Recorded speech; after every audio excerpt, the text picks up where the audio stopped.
ಎಲ್ಲ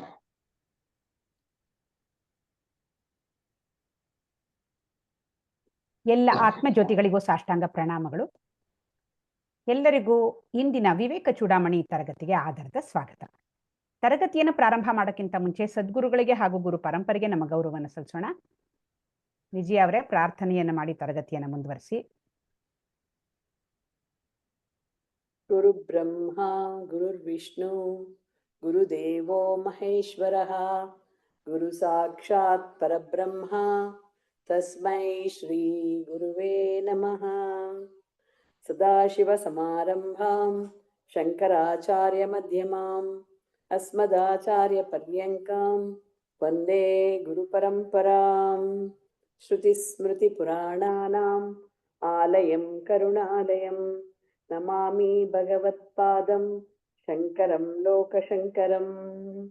ಅಖಂಡಮಂಡಲಾಕಾರಂ ವ್ಯಾಪ್ತಂ ಏನ ಚರಾಚರಂ ತತ್ಪದಂ ದರ್ಶಿತಂ ಏನ ತಸ್ಮೈ ಶ್ರೀ ಗುರುವೇ ನಮಃ.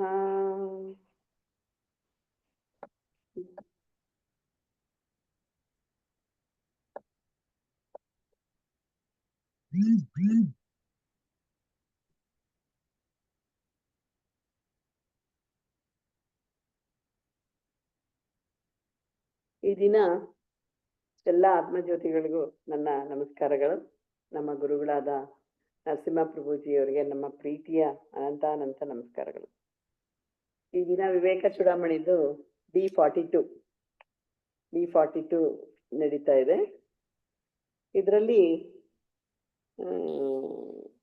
ವಿವೇಕ ಚೂಡಾಮಣಿನಲ್ಲಿ ವಿವೇಕ, ವಿವೇಚನೆ, ಬುದ್ಧಿ ಇದ್ರ ಬಗ್ಗೆ ಗುರುಗಳು ಹೇಳಿದ್ದಾರೆ.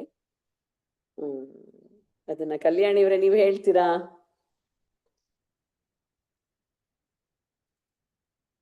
ಹೇಳ್ತೀನಿ. ಏನ್ ಪ್ರಶ್ನೆ? ಅದೇ ಸುಮ್ನೆ ಗುರುಗಳು ಬುದ್ಧಿ ಇವಾಗ ಪ್ರಾಣಿಗಳಿಗೂ ಮನುಷ್ಯನಿಗೂ ಒಂದು ವ್ಯತ್ಯಾಸ ಇರೋದು ಬುದ್ಧಿನಲ್ಲಲ್ವೇ? ಅದರಲ್ಲಿ ವಿವೇಕ ಅಂದ್ರೇನು, ವಿವೇಚನೆ ಅಂದ್ರೇನು ಅಂತ ಗುರುಗಳು ಸ್ವಲ್ಪ ಸಾಕಷ್ಟು ವಿವರಿಸಿದ್ದಾರೆ. ಅದನ್ನ ಹೇಳಿ. ಅದೇ ಇದು ಈ ವಿವೇಕ ಚೂಡಾಮಣಿ ಗ್ರಂಥ ಇದೊಂದು ಪ್ರಕಟಣ ಗ್ರಂಥ, ಆಧ್ಯಾತ್ಮಿಕ ಗ್ರಂಥ. ಇದರಲ್ಲಿ ಶಂಕರಾಚಾರ್ಯರು ಮನುಷ್ಯನಿಗೂ ಪ್ರಾಣಿಗಳಿಗೂ ವ್ಯತ್ಯಾಸ ಬುದ್ಧಿಶಕ್ತಿ ಅಂತ ಹೇಳ್ತಾರೆ. ಬುದ್ಧಿಶಕ್ತಿಯನ್ನು ಉಪಯೋಗಿಸ್ಕೊಂಡು ಮನುಷ್ಯ ಅನೇಕ ಸಾಧನೆಗಳನ್ನು ಮಾಡ್ತಾನೆ. ಈಗ ಚಂದ್ರಲೋಕಕ್ಕೆ ಹೋಗೋದು, ವೈಜ್ಞಾನಿಕ ಪರಿಶೋಧನೆ, ಆಮೇಲೆ ಔಷಧಿಗಳನ್ನೆಲ್ಲ ಕಂಡುಹಿಡಿಯೋದು ಇತ್ಯಾದಿ ಎಲ್ಲಾನು ಮನುಷ್ಯ ವಿವೇಕದಿಂದ ಮಾಡ್ತಾನೆ. ಆದ್ರೆ ನಮ್ಮ ಜೀವನದಲ್ಲಿ ನಾವು ಏನ್ ಬೇಕಾದ್ರೂ ಬುದ್ಧಿ ಸರಿಯಾಗಿರ್ಬೇಕು. ನಮ್ಮ ಜೀವನದಲ್ಲಿ ನಮ್ಮ ಬುದ್ಧಿ ಬಾಹ್ಯ ಪ್ರಪಂಚಕ್ಕೆ ಚೆನ್ನಾಗಿ ಕೆಲಸ ಮಾಡುತ್ತೆ. ಈ ಬೇಕು ಬೇಡಗಳ ನಿರ್ಧಾರವನ್ನು ಮಾಡೋಕೆ ವಿವೇಕ ಕೆಲಸ ಮಾಡುತ್ತೆ. ವಿವೇಕ ಅಂದ್ರೆ ಬುದ್ಧಿಯಲ್ಲಿ ನಿರ್ಧಾರ ಮಾಡುವ ಶಕ್ತಿ. ಅದು ಯಾವುದು ಸರಿ ಯಾವುದು ತಪ್ಪು ಅಂತ ನಮ್ಗೆ ಬುದ್ಧಿಯಲ್ಲಿ ವಿವೇಚನೆ ಇರ್ಬೇಕು. ಈ ವಿವೇಚನೆ ಮಾಡುವವರಿಗೆ ಬುದ್ಧಿವಂತ ಅಂತ ಹೇಳ್ತಾರೆ. ಜೀವನದಲ್ಲಿ ನಾವು ಚೆನ್ನಾಗಿರ್ಬೇಕಾದ್ರೆ ವಿವೇಚನೆ ಬೇಕು. ಆದ್ರೆ ಪ್ರಪಂಚದಲ್ಲಿ ಎಷ್ಟು ಬುದ್ಧಿವಂತ ಆಗಿದ್ರು ಆತ್ಮಜ್ಞಾನದಲ್ಲಿ ವಿವೇಚನೆ ಇರೋದಿಲ್ಲ. ಈ ಆತ್ಮಜ್ಞಾನ ವಿಷಯದಲ್ಲಿ ಆತ್ಮವನ್ನು ಸೂಕ್ಷ್ಮ ಮಾಡಿ ಆತ್ಮಜ್ಞಾನವನ್ನು ಪಡ್ಕೊಳ್ಳೋದೇ ವಿವೇಕದ ಮನೆ. ಪ್ರಪಂಚ ವಿಷಯದಲ್ಲಿ ವಿವೇಕ ಅಂದ್ರೆ ನಿರ್ಧಾರ ಮಾಡುವ ಶಕ್ತಿ. ಆತ್ಮದ ದೃಷ್ಟಿಯಲ್ಲಿ ವಿವೇಕ ಅಂದ್ರೆ ಯಾವುದು ಸತ್ಯ, ಯಾವುದು ಮಿಥ್ಯ, ಯಾವುದು ನಿತ್ಯ ಅನಿತ್ಯ, ಯಾವುದು ಶಾಶ್ವತ, ಯಾವುದು ಅಶಾಶ್ವತ, ಆತ್ಮ ಯಾವುದು ಅನಾತ್ಮ ಯಾವುದು, ಈ ವಿಚಾರಗಳನ್ನ ನಿರ್ಧಾರ ಮಾಡಕ್ಕೆ ಸ್ಪಷ್ಟವಾದ ಜ್ಞಾನ ಬೇಕು.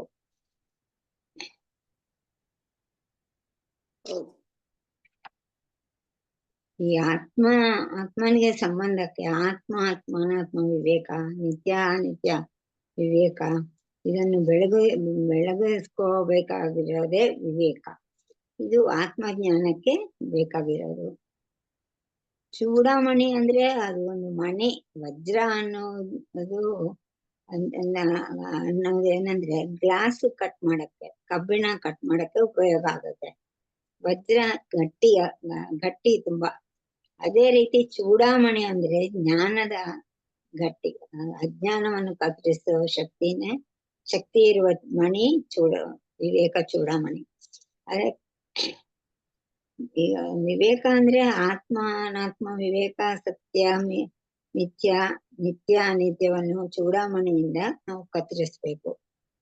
ಈಗ ಅದೇ ಈ ಗ್ರಂಥದಲ್ಲಿ ಶಿಷ್ಯ ಗುರುಗಳನ್ನೇ ಪ್ರಶ್ನೆ ಕೇಳ್ತಾನೆ. ಬಂಧ ಅಂದ್ರೇನು, ಮೋಕ್ಷ ಅಂದ್ರೇನು, ಆತ್ಮ ಅನಾತ್ಮ ಅಂದ್ರೇನು, ಜೀವಾತ್ಮ ಪರಮಾತ್ಮ ಏಕತ್ವವನ್ನು ತಿಳ್ಕೊಂಡು ಹೇಗೆ ಮುಕ್ತಿಯನ್ನು ಪಡೆಯೋದು, ಇಂಥ ಪ್ರಶ್ನೆಗಳನ್ನ ಕೇಳ್ತಾರೆ. ಅದಕ್ಕೆ ಶಂಕರಾಚಾರ್ಯರು ಈ 6 ಪ್ರಶ್ನೆಗಳಿಗೂ ವಿವೇಕ ಚೂಡಾಮಣಿಯಲ್ಲಿ ಉತ್ತರ ಹೇಳಿ. ಹೌದು. ಇನ್ ಹೇಳ್ಬೇಕಾದ್ರೆ ಇಲ್ಲ, ಸಾಕು. ಇದೆಲ್ಲದಕ್ಕೂ ಎಲ್ಲಾ ಪ್ರಶ್ನೆಗಳಿಗೂ ಉತ್ತರ ವಿವೇಕ ಚೂಡಾಮಣಿಯಿಂದ ಸಿಗುತ್ತೆ ಈ ಗ್ರಂಥದಿಂದ ಅಂತ ಗುರುಗಳು ತುಂಬಾ ಚೆನ್ನಾಗಿ ಅದನ್ನ ವಿಶ್ಲೇಷಣೆ ಮಾಡಿ ಹೇಳಿದ್ದಾರೆ. ನೀವು ತುಂಬಾ ಚೆನ್ನಾಗಿ ಹೇಳಿದ್ರಿ ಅದನ್ನ. ಹಾಗೇನೆ ನೆಕ್ಸ್ಟ್ ಮೇಡಮ್, ಎರಡಕ್ಕೂನು ಬುದ್ಧಿ ಮನಸ್ಸು ಸೂಕ್ಷ್ಮ ಆಗಿರ್ಬೇಕಲ್ವಾ? ಅಂದ್ರೆ ಪ್ರಾಪಂಚಿಕ ಜ್ಞಾನಕ್ಕೂ ವಿವೇಕಕ್ಕೂ, ಆಮೇಲೆ ಇದು ಆಧ್ಯಾತ್ಮಿಕ ವಿವೇಕ ಬುದ್ಧಿ ಸೂಕ್ಷ್ಮ ಆಗಿರ್ಲೇಬೇಕು ಅಲ್ವಾ? ಅದು ಬುದ್ಧಿ ಅಲ್ಲ ಮನಸ್ಸು ಅನ್ಸತ್ತಲ್ಲ. ಮನಸ್ಸು ಸೂಕ್ಷ್ಮ ಆಗತ್ತೆ, ಬುದ್ಧಿ ಶಾರ್ಪನ್ ಆಗತ್ತೆ. ಬುದ್ಧಿಶಕ್ತಿಯಿಂದಾನೇ ದೈನಂದಿಕವಾಗಿ ಜೀವನದಲ್ಲಿ ವ್ಯವಹಾರದಲ್ಲಿ ನಮ್ಗೆ ತುಂಬಾ ಚೆನ್ನಾಗಿ ಗೊತ್ತಾಗುತ್ತೆ. ಆ ವಿವೇಕ ಚೆನ್ನಾಗಿದೆ. ಯಾವ್ದು ನಮ್ಗೆ ಪ್ರಾಫಿಟ್, ಯಾವ್ದು ನಮ್ಗೆ ಲಾಸು, ಯಾವ್ದ್ರಲ್ಲಿ ನಮ್ಗೆ ಸುಖ ಸಿಗುತ್ತೆ, ಯಾವ್ದ್ರಲ್ಲಿ ನಮ್ಗೆ ಇದಿದೆ, ಅದ್ರಲ್ಲೆಲ್ಲ ನಾವು ತುಂಬಾ ಜಾಣರು ಆ ತರದ್ರಲ್ಲೆಲ್ಲ. ಆದ್ರೆ ಈ ಆತ್ಮಜ್ಞಾನನ ಅದರಿಂದ ನಾವು ವಿಮರ್ಶೆ ಮಾಡ್ಕೊಳಕ್ಕೆ ತಿಳ್ಕೊಳಕ್ಕೆ ಸಾಧ್ಯ ಇಲ್ಲ.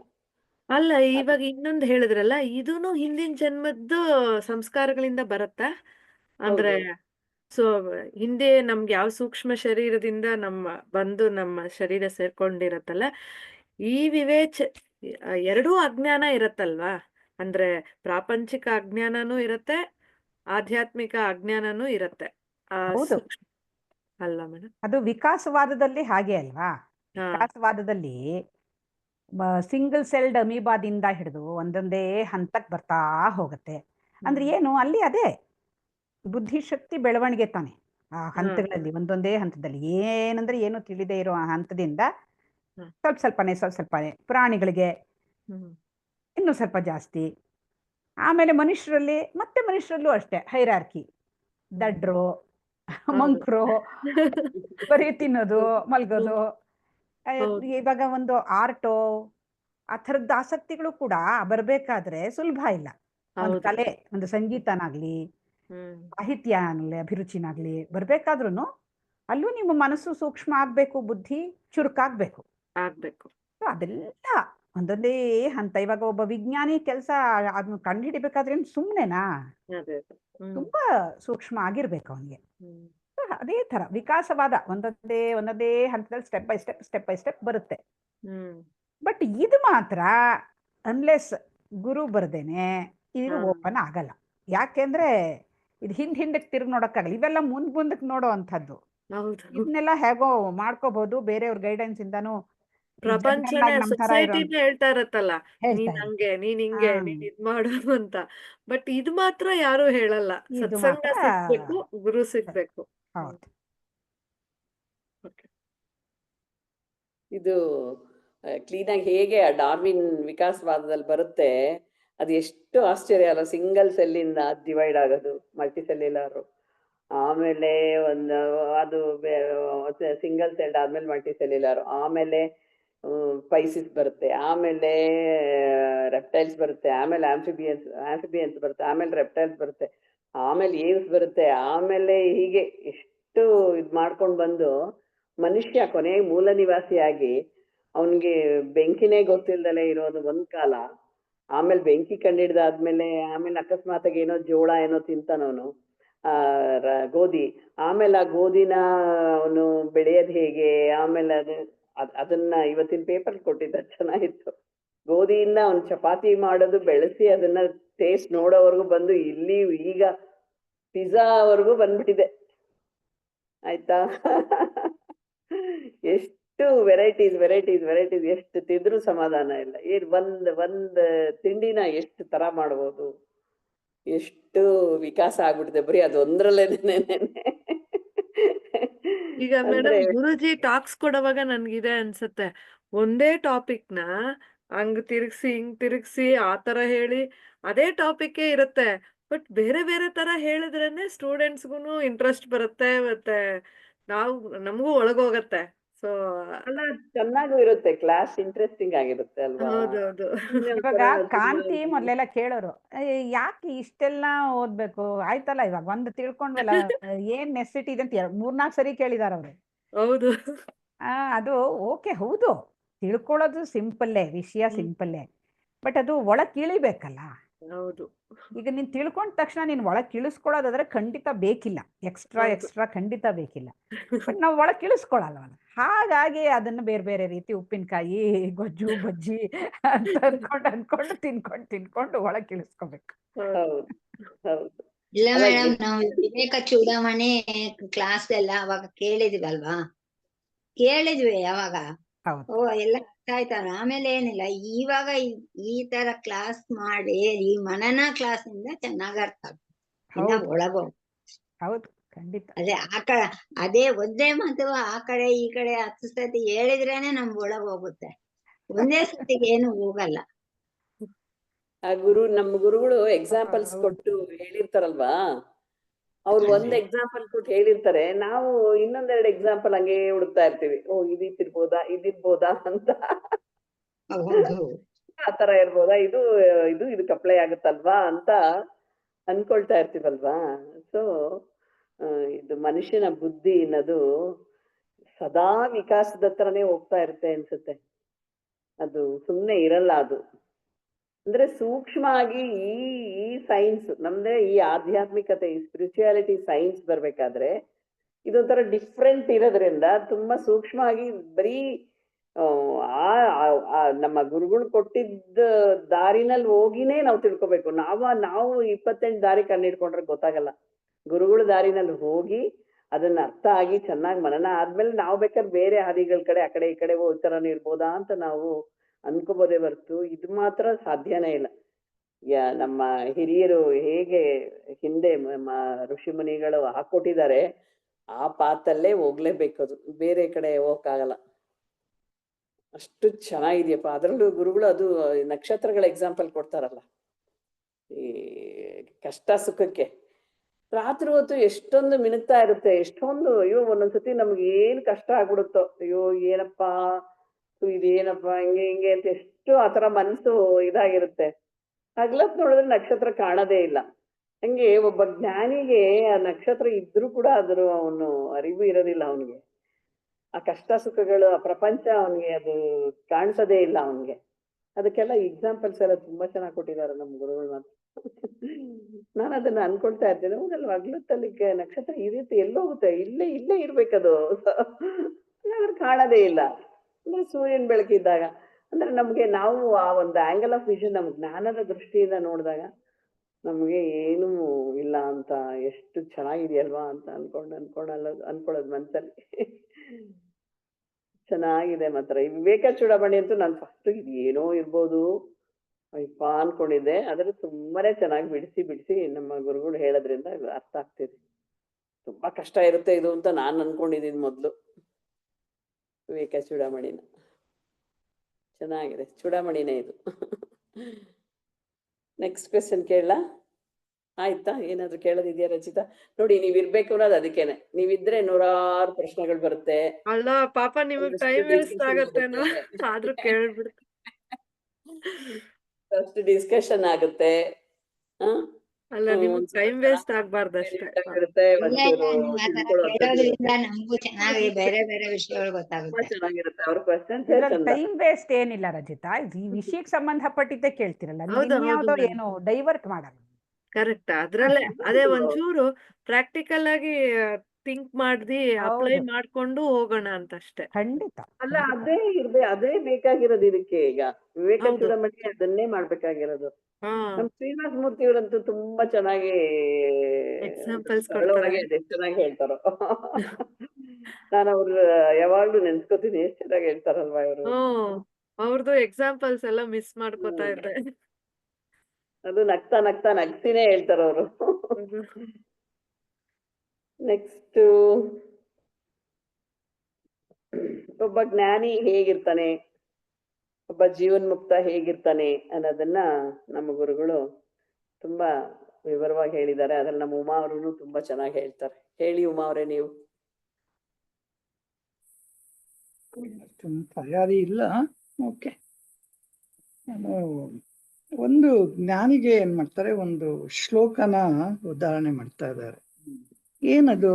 ಅಸತೋಮ ಸದ್ಗಮಯ, ತಮಸೋಮ ಜ್ಯೋತಿರ್ಗಮಯ, ಮೃತ್ಯೋರ್ಮ ಅಮೃತಂ ಗಮಯ ಅಂತ ಹೇಳಿ ಓಂ ಶಾಂತಿ ಶಾಂತಿ ಶಾಂತಿ. ಏನಂದ್ರು? ಕತ್ಲೆಯಿಂದ ಬೆಳಕಿನ ಕಡೆಗೆ ಹೋಗೋದಿಕ್ಕೆ, ಅಜ್ಞಾನದಿಂದ ಜ್ಞಾನದ ಕಡೆಗೆ, ಮೃತ್ಯುವಿನಿಂದ ಅಮೃತತ್ವದ ಕಡೆಗೆ ಹೋಗೋದು, ಇದನ್ನ ಶಾಂತಿ ಮಾರ್ಗ ಅಂತ ಹೇಳ್ತಾರೆ. ಇದಕ್ ಮುಂಚೆ ಒಂದು ಉದಾಹರಣೆ ಕೊಡ್ತಾ ಇದ್ದಾರೆ. ಒಂದು ಕೋಣೆ ಇರುತ್ತೆ, ಅಲ್ಲಿ ಏನಾದ್ರು ಒಂದಷ್ಟು ವಸ್ತುಗಳೆಲ್ಲ ಇರುತ್ತೆ. ಸೊ ಇದನ್ನ ಸಾಮಾನ್ಯವಾಗಿ ಕತ್ಲ ಕೋಣೆ ಉದಾಹರಣೆ ಇದ್ದಾಗ ಏನೇನ್ ಗುರ್ತಿಸ್ತೀರಾ ನೀವು ಆ ಕೋಣೆಯಲ್ಲಿ ಅಂತ ನಾವು ಸಾಕಷ್ಟು ಸಲ ಅದನ್ನ ನಾವು ಈ ಉದಾಹರಣೆನ ನೋಡಿದ್ವಿ. ಸೊ ಇಲ್ಲಿ ಬಂದಾಗ ಏನಾಗುತ್ತೆ, ಫಸ್ಟ್ ನಾವು ಏನ್ ಮಾಡ್ತೀವಿ, ಇಲ್ಲಿ ಎಣಿಸ್ಕೊಂಡ್ ಬರ್ತೀವಿ ಒಂದು ಬೇರೆ ಹೊರಗಡೆ ವಸ್ತುಗಳು. ಮೊದಲು ನನಗೆ ಕತ್ತಲ್ಲಿ ಏನು ಕಾಣಲ್ಲ, ಆಮೇಲೆ ಒಂದು ಸ್ವಲ್ಪ ಆದಾಗ ಫಸ್ಟ್ ನನ್ನ ಇರೋದು ನನಗೆ ಗೊತ್ತಾಗ್ತಾ ಇರೋದು. ಆ ನಂತರ ಏನ್ ಮಾಡ್ತೀನಿ, ಬೆಳಕು ಬಂದಾಗ ಅಲ್ಲಿ ಒಂದು ರೂಮಿನಲ್ಲಿ ಬೆಳಕು ಬರುತ್ತೆ, ನನಗೆ ಮಾತ್ರ ನನಗೆ ಯಾವುದೇ ಬೆಳಕು ಗುರುತಿಸೋಂಥದ್ದು ನನಗೆ ಅವಶ್ಯಕತೆ ಇಲ್ಲ. ರೂಮಿನಲ್ಲಿ ಬೆಳಕು ಬಂದಾಗ ನಾವೇನ್ ಮಾಡ್ತೀವಿ, ವಸ್ತುಗಳನ್ನೆಲ್ಲ ಗುರ್ತಿಸ್ಕೊಳ್ತೀವಿ ನಾವು. ಆದ್ರೆ ನಾವು ಗುರ್ತಿಸಿದಾಗ ಏನಾಗುತ್ತೆ, ನಮ್ಮ ಗಮನ ಯಾವಾಗ್ಲೂ ವಸ್ತುಗಳ ಕಡೆ ಏನೇನ್ ಇದೆ ಅಂತ ಗುರ್ತಿಸ್ಕೊತಾ ಇರ್ತೀವಿ ಅಷ್ಟೇ ಹೊರತು ನಾನಿದ್ದೀನಿ ಅಥವಾ ನನ್ನ ಬೆಳಕು ಇರೋ ಒಂದದ್ದನ್ನು ನಾವು ಗುರ್ತಿಸ್ಕೊಳ್ಳಲ್ಲ. ಇದೇ ನಮ್ಮಲ್ಲಿ ಬಂದಿರುವಂಥದ್ದು. ಮುಖ್ಯವಾಗಿ ನಾವು ಒಬ್ಬ ಜ್ಞಾನಿ ಒಂದು ಅಜ್ಞಾನಿಗೆ ಒಂದು ಏನು ವ್ಯತ್ಯಾಸ ಅಂತ ಅಂದಾಗ ಮುಖ್ಯವಾಗಿ ಬರುವಂಥದ್ದು ನನ್ನನ್ನ ನಾನು ಗುರ್ತಿಸ್ಕೊಳ್ದೇನೆ ಇರುವಂಥದ್ದು. ಅದಕ್ಕೇನ್ ಮಾಡ್ತೀವಿ ನಾವು, ಕತ್ಲಲ್ಲಿ ಬರೀತಾ ಇದ್ದೀವಿ ಏನೋ ಅಂತ ಅದೊಂದು ಅಸತೋಮ ಸದ್ಗಮಯ ಅಂತ ಹೇಳಿ, ತಮಸ್ಸಿನಿಂದ ಜ್ಯೋತಿರ್ಗಮಯ ಬೆಳಕಿನ ಕಡೆಗೆ ಹೋಗೋದು ಅಂತ ಹೇಳಿ. ಸೊ ನಾನು ಏನ್ ಮಾಡ್ತಾ ಇದ್ದೀವಿ, ಭೌತಿಕವಾಗಿ ಕತ್ಲಲ್ಲಿ ಬದುಕ್ತಾ ಇದೀವಿ ನಾವು. ಅಂದ್ರೆ ಭೌತಿಕವಾಗಿ ಬೆಳಕಿನಲ್ಲಿ ಇದೀವಿ, ಅಂದ್ರೆ ಸೂರ್ಯನ ಬೆಳಕಿನಿಂದ ತಗೊಂಡು ನಾವೆಲ್ಲ ಗುರ್ತಿಸ್ಕೊತಾ ಇದ್ದೀವಿ. ನಾವು ನೀವು ಎಲ್ಲ ಅದನ್ನ ಗುರ್ತಿಸ್ಕೊಂಡು ನಾವಿದ್ದೀವಿ. ಅದೇ ಒಬ್ಬ ಜ್ಞಾನಿ ಆಗಿದ್ರೆ ಅವನು ಏನ್ ಮಾಡ್ತಾನೆ, ನನ್ನ ಬೆಳಕಿನಿಂದ ನಾನು ಹೊರಗಡೆ ಎಲ್ಲ ನೋಡ್ತಾ ಇದ್ದೀನಿ. ಸೂರ್ಯ ಚಂದ್ರ ನಕ್ಷತ್ರಾದಿಗಳು ನನ್ನ ಬೆಳಕಿನಿಂದ ಕಾಣ್ತಾ ಇದೆ ಅಷ್ಟೇ ಹೊರತು ಅದರಿಂದ ನಾನ್ ಕಾಣ್ತಾ ಇಲ್ಲ. ನನ್ನ ಆ ಪ್ರಪಂಚ ಅನ್ನೋದು ಏನಿದೆ ಅದು ನನ್ನೊಳಗಿದೆ.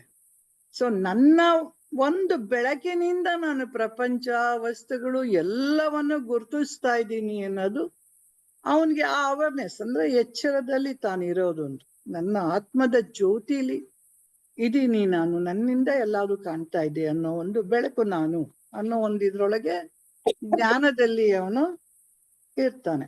ಹಾಗಾಗಿ ನಾವು ಇದ್ರೊಳಗೆ ಆ ಶ್ಲೋಕದ ಅರ್ಥವನ್ನು ನೋಡಿದಾಗ ಕತ್ತಲೆಯಿಂದ ಬೆಳಕಿನ ಕಡೆಗೆ, ಅಜ್ಞಾನದಿಂದ ಜ್ಞಾನದ ಕಡೆಗೆ, ಮೃತ್ಯುವಿನಿಂದ ಅಮೃತತ್ವದ ಕಡೆಗೆ ಹೋಗೋದಿದು ಶಾಂತಿ ಮಾರ್ಗ ಅಂತ ನಮ್ಗೆ ತಿಳಿಸ್ಕೊಡ್ತಾ ಇದ್ದಾರೆ.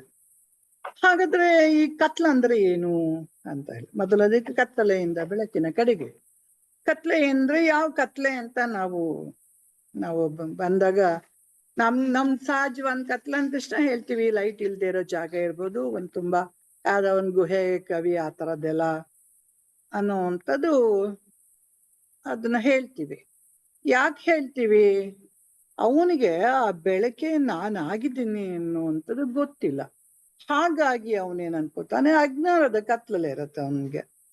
ಹಾಗಾಗಿ ಯಾಕೆಂದ್ರೆ ಅವನಿಗೆ ನಾನು ಯಾರು ಅಂತ ಗೊತ್ತಿಲ್ಲ. ನಾನೇ ಆ ಅರಿವಿನ ಬೆಳಕು ನಾನು ಅನ್ನೋಂಥದ್ದು ನಾವೆಲ್ಲ ಇರುವಂತ ಸಹಜ ಸ್ಥಿತಿ.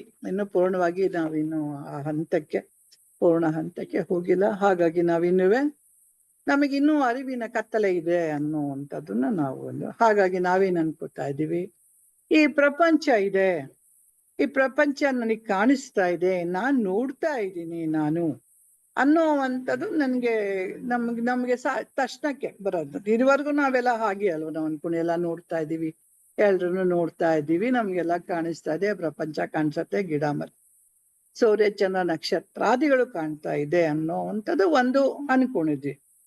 ಎಲ್ಲಿವರೆಗೂ ಈ ಪ್ರಪಂಚ ಸತ್ಯ ಅನ್ನೋವಂಥದ್ದು ನನಗೆ ಸತ್ಯತ್ವ ಯಾವುದು ಅನ್ನೋದು ಗೊತ್ತಿಲ್ವೋ, ಸತ್ಯ ಮಿಥ್ಯದ ಬಗ್ಗೆ ಯಾವಾಗ ನನಗೆ ಅರಿವಿರ್ಲಿಲ್ವೋ ಅಲ್ಲಿವರೆಗೂ ನಾವು ಈ ಪ್ರಪಂಚನ ಸತ್ಯ ಅಂತಾನೆ ಅನ್ಕೊಂತಾ ಇದ್ವಿ. ಅದ್ರ ಜೊತೆಗೆ ಒಡನಾಡ್ತಾ ಇದ್ವಿ. ಎಲ್ಲವನ್ನು ನಾವು ಅದರಿಂದನೇ ಹೋಗ್ತೇವೆ. ಯಾಕಂದ್ರೆ ಪ್ರಪಂಚದ ಪ್ರಪಂಚದಲ್ಲಿ ಕಾಣಿಸ್ತಾ ಇರೋದು ಆ ಸೂರ್ಯನ ಬೆಳಕಿನಲ್ಲಿ ಕಾಣಿಸ್ತಾ ಇದೆ. ಸೊ ಆ ಬೆಳಕಿನಲ್ಲಿ ನಾನು ಇದನ್ನೆಲ್ಲ ಕಾಣ್ತಾ ಇದ್ದೀನಿ ಅನ್ನುವಂಥದ್ದು ಒಂದು ನಂಬಿಕೆ ನಮ್ಮಲ್ಲಿ ಇದ್ದಿದ್ದಂಥದ್ದು ಇದು. ಆದ್ರೆ ಈ ಆತ್ಮಜ್ಞಾನಿಗೆ ಏನಂದ್ರೆ ಪ್ರಪಂಚ ಮಿಥ್ಯ ಅನ್ನುವಂಥದ್ದು ಅವನಿಗೆ ಸ್ಪಷ್ಟತೆ ಬಂದಿರುತ್ತೆ. ಆತ್ಮ ಮಾತ್ರ ಸತ್ಯ, ಈ ಪ್ರಪಂಚ ಅನ್ನೋದು ಏನಿದೆ ಅವೆಲ್ಲವೂ ಮಿಥ್ಯ. ಯಾಕಾಗಿ ನಾನು ಆತ್ಮದ ಬೆಳಕು, ಆತ್ಮ ಜ್ಯೋತಿ ನಾನು ಅನ್ನೋದು ಅವನಿಗೆ ಅರಿವಿರುತ್ತಾ ಇರುತ್ತೆ. ಹಾಗಾಗಿ ಅವನೇನ್ ಮಾಡ್ತಾನೆ, ತನ್ನ ಬೆಳಕಿನಲ್ಲಿ ಎಲ್ಲವನ್ನು ನಾವು ಕಾಣ್ತಾ ಇದ್ದೀನಿ ಅನ್ನೋಂಥ ಪೂರ್ಣ ಜ್ಞಾನ ಇರುತ್ತೆ. ಅದಕ್ಕೆ ಗುರೂಜಿ ಯಾವಾಗ್ಲೂ ಹೇಳ್ತಾರೆ, ನಾನೆಂಬುದು ನಾನಲ್ಲ, ಈ ದೇಹ ಮನ ಬುದ್ಧಿ ನಾನಲ್ಲ, ಶಿವ ಸ್ವರೂಪಿ ನಾನು, ಬ್ರಹ್ಮ ಸ್ವರೂಪಿ ನಾನು ಎಂದು ಏನು ತಿಳ್ಕೊತೀವೋ ಅದು ಅರಿವಿನ ಬೆಳಕು ಆಗಿರುತ್ತೆ. ಅದಕ್ಕೆ ಅಸತೋಮ ಸದ್ಗಮಯ, ಅದಕ್ಕೆ ತಮಸೋಮ ಜ್ಯೋತಿರ್ಗಮಯ. ಆ ಬೆಳಕಿನ ನಾನು ಅದು ನೆಕ್ಸ್ಟ್ ಅದಕ್ಕೆ ಬರ್ತೀವಿ ನಾವು. ಅಸತೋಮ ಸದ್ಗಮಯ ಆದ್ಮೇಲೆ ತಮಸೋಮ ಜ್ಯೋತಿರ್ಗಮಯ. ಏನ್ ಹಂಗಂದ್ರೆ ಅರ್ಥ ಅಂತೇಳಿ ಅದನ್ನ ನಾನೇ ಹೇಳ್ಬಿಡ್ಲಾ, ಇನ್ಯಾರನ್ನಾರು ಕೇಳ್ತೀರಾ? ನೀವ್ ಹೇಳಿ. ಓಕೆ, ಒಂದ್ ನಿಮಿಷ ನಾನು ವಾಲ್ಯೂಮ್ ಎಷ್ಟಿಟ್ಟಿದ್ದೀನಿ ಅಂತ ಒಂದ್ಸರಿ ಚೆಕ್ ಮಾಡ್ಬೇಕು.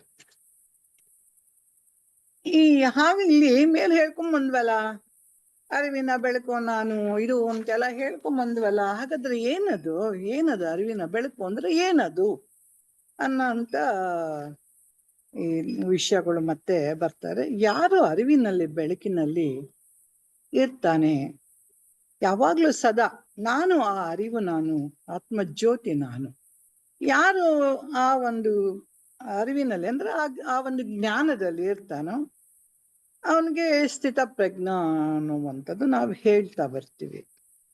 ಹಾಗಾದ್ರೆ ಈಗ ಮತ್ತೆ ಒಂದ್ ಪ್ರಶ್ನೆ ಬರುತ್ತೆ. ನಾವು ಹೇಳ್ಬಿಟ್ವಿ, ಯಾರೇ ಇರ್ತಾನೋ ಅರಿವಿನ ಬೆಳಕಿನಲ್ಲಿ ಯಾರು ಜೀವನ ಮಾಡ್ತೀನಿ ಇರ್ತಾನೋ ಅವನಿಗೆ ಜೀವನ್ ಮುಕ್ತ ಅಥವಾ ಸ್ಥಿತ ಪ್ರಜ್ಞ ಏನ್ಬಿಡ್ತೀವಿ ಅಂತ ಹೇಳ್ತೀವಿ. ನೆಕ್ಸ್ಟ್ ನಮ್ಮಲ್ಲಿ ಇನ್ನೊಂದು ಪ್ರಶ್ನೆ ಬರುತ್ತೆ, ಹಾಗಾದ್ರೆ ಸ್ಥಿತ ಪ್ರಜ್ಞ ಅಂದ್ರೆ ಏನು ಅನ್ನೋದು ಮತ್ತೆ ಒಂದು ಪ್ರಶ್ನೆ ಹುಡ್ತಾರೆ ತಮ್ಗಿಲ್ಲಿ.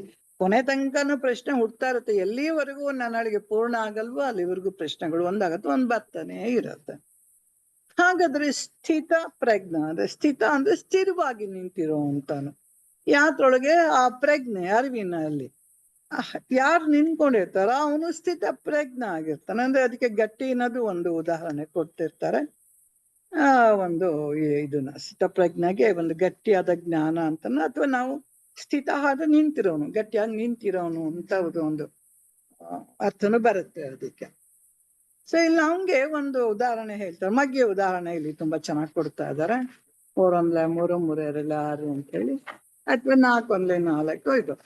ಸೊ ಈ ಯಾಕೆ ಈ ಮಗ್ಗಿ ಉದಾಹರಣೆ ಅಂತಂದ್ರೆ, ಈ ಸಾಂಖ್ಯಶಾಸ್ತ್ರದ ಪ್ರಕಾರ ಇದು ಮೊದ್ಲುನು ಆ ಉದಾಹರಣೆ ಒಂದು ಬಂದಿತ್ತು. ಸಾಂಖ್ಯಶಾಸ್ತ್ರದ ಪ್ರಕಾರ ಯಾವುದೇ ಇದು ಬದಲಾವಣೆಯನ್ನ ಹೊಂದಲ್ವೋ ಅದನ್ನ ಅಂತ ಹೇಳಿ ನಾವು ಹೇಳ್ತೀವಿ. ಸೊ ಇಲ್ಲಿ ಮಗ್ಗೆ ಬಂದಾಗ ಇದು ಯಾವುದೇ ಕಾರಣಕ್ಕೂ ಬದಲಾವಣೆ ಹೊಂದೋದಿಲ್ಲ. ಇದು ಸಾಂಖ್ಯಶಾಸ್ತ್ರದ ಪ್ರಕಾರ ಆಗ್ಲಿ, ಹಾಗೆ ಆತ್ಮಜ್ಞಾನ ಅಂತಿದ್ಯಲ್ಲ, ಸ್ಥಿತ ಪ್ರಜ್ಞೆ ಯಾರು ಅರಿವಿನಲ್ಲಿ ನಿಲ್ತಾರೆ ಆ ಜ್ಞಾನ ಯಾವತ್ತೂ ಬದಲಾಗಲ್ಲ. ಅದು ಸಾರ್ವತ್ರಿಕವಾಗಿ ಒಂದೇ ತರ ಇರುತ್ತೆ. ಆ ಜ್ಞಾನ ಅನ್ನೋದು ಎಲ್ಲರೂ ಒಪ್ಪುವಂಥದ್ದಾಗಿರುತ್ತೆ. ಈಗ 4 8 ಅಂತ ಇಡೀ ಯೂನಿವರ್ಸಲ್ ಅಲ್ಲಿ ಆ ಮಗ್ಗಿ ಬದಲಾಗದೇ ಇಲ್ಲ. ನಾನು ಇಲ್ಲಿ ಇಂಡಿಯಾದಲ್ಲಿ 4 ಹೇಳ್ತೀನಿ, ಅಮೆರಿಕಾದಲ್ಲಿ 10 ಹೇಳ್ತಾನೆ ಅಂತ ಇಲ್ಲ. ಇಲ್ಲಿ ಎಲ್ಲಾ ಇದ್ರೊಳಗೂ ಒಂದೇ ಒಂದು ತರ ಬರೋಂಥದ್ದು ಏನು ಜ್ಞಾನ ಇದೆ, ಎಲ್ಲರೂ ಒಪ್ಕೊಳ್ಳುವಂಥದ್ದು ಸಾರ್ವತ್ರಿಕವಾಗಿ. ಅದನ್ನ ನಾವೇನ್ ಮಾಡ್ತೀವಿ, ಶಾಶ್ವತವಾದದ್ದು ಅಂತ ನಾವು ಹೇಳ್ತೀವಿ. ಅದಕ್ಕೆ ನಾನು ಅವತ್ ಕಲ್ತೆ, ಈಗ 60 ವರ್ಷ ಆಗ್ಬಿಟ್ಟಿದೆ, ನನ್ಗೆ ಇದು ಬದಲಾಗಿರ್ಬಹುದು ಅನ್ನುವಂಥ ಸುಮ್ಮನೆ ಉದಾಹರಣೆ ಹೇಳಿದ್ ಗುರುಜಿ. ನಾನು ಚಿಕ್ಕ ವಯಸ್ಸಲ್ಲಿ ಕಲ್ತಿದ್ ಮಗ್ಗಿ ಅದು ಇವತ್ತು ಏನಾರ ಬದಲಾಯ್ತೇನಪ್ಪ ಅಂತಂದ್ರೆ ಖಂಡಿತ ಇಲ್ಲ. ನನ್ನ ಅಪ್ಪ ಕಲ್ತಿದ್ದು, ನನ್ನ ತಾತ ಕಲ್ತಿದ್ದು, ಕೋಲ್ ತಾತ ಕಲ್ತಿದ್ದು, ಎಲ್ಲಾರು ಕಲ್ತಿದ್ದು 3 1 3 3 6 ಅದು ಯಾವತ್ತೂ ಬದಲೇ ಆಗ್ಲಿಲ್ಲ.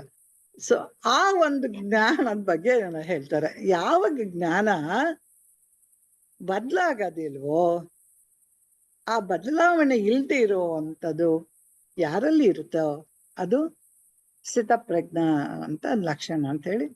ಹಾಗೆ ಗಣಿತ ಪ್ರಜ್ಞೆ ಅಂತ ಹೇಳ್ತಾರ.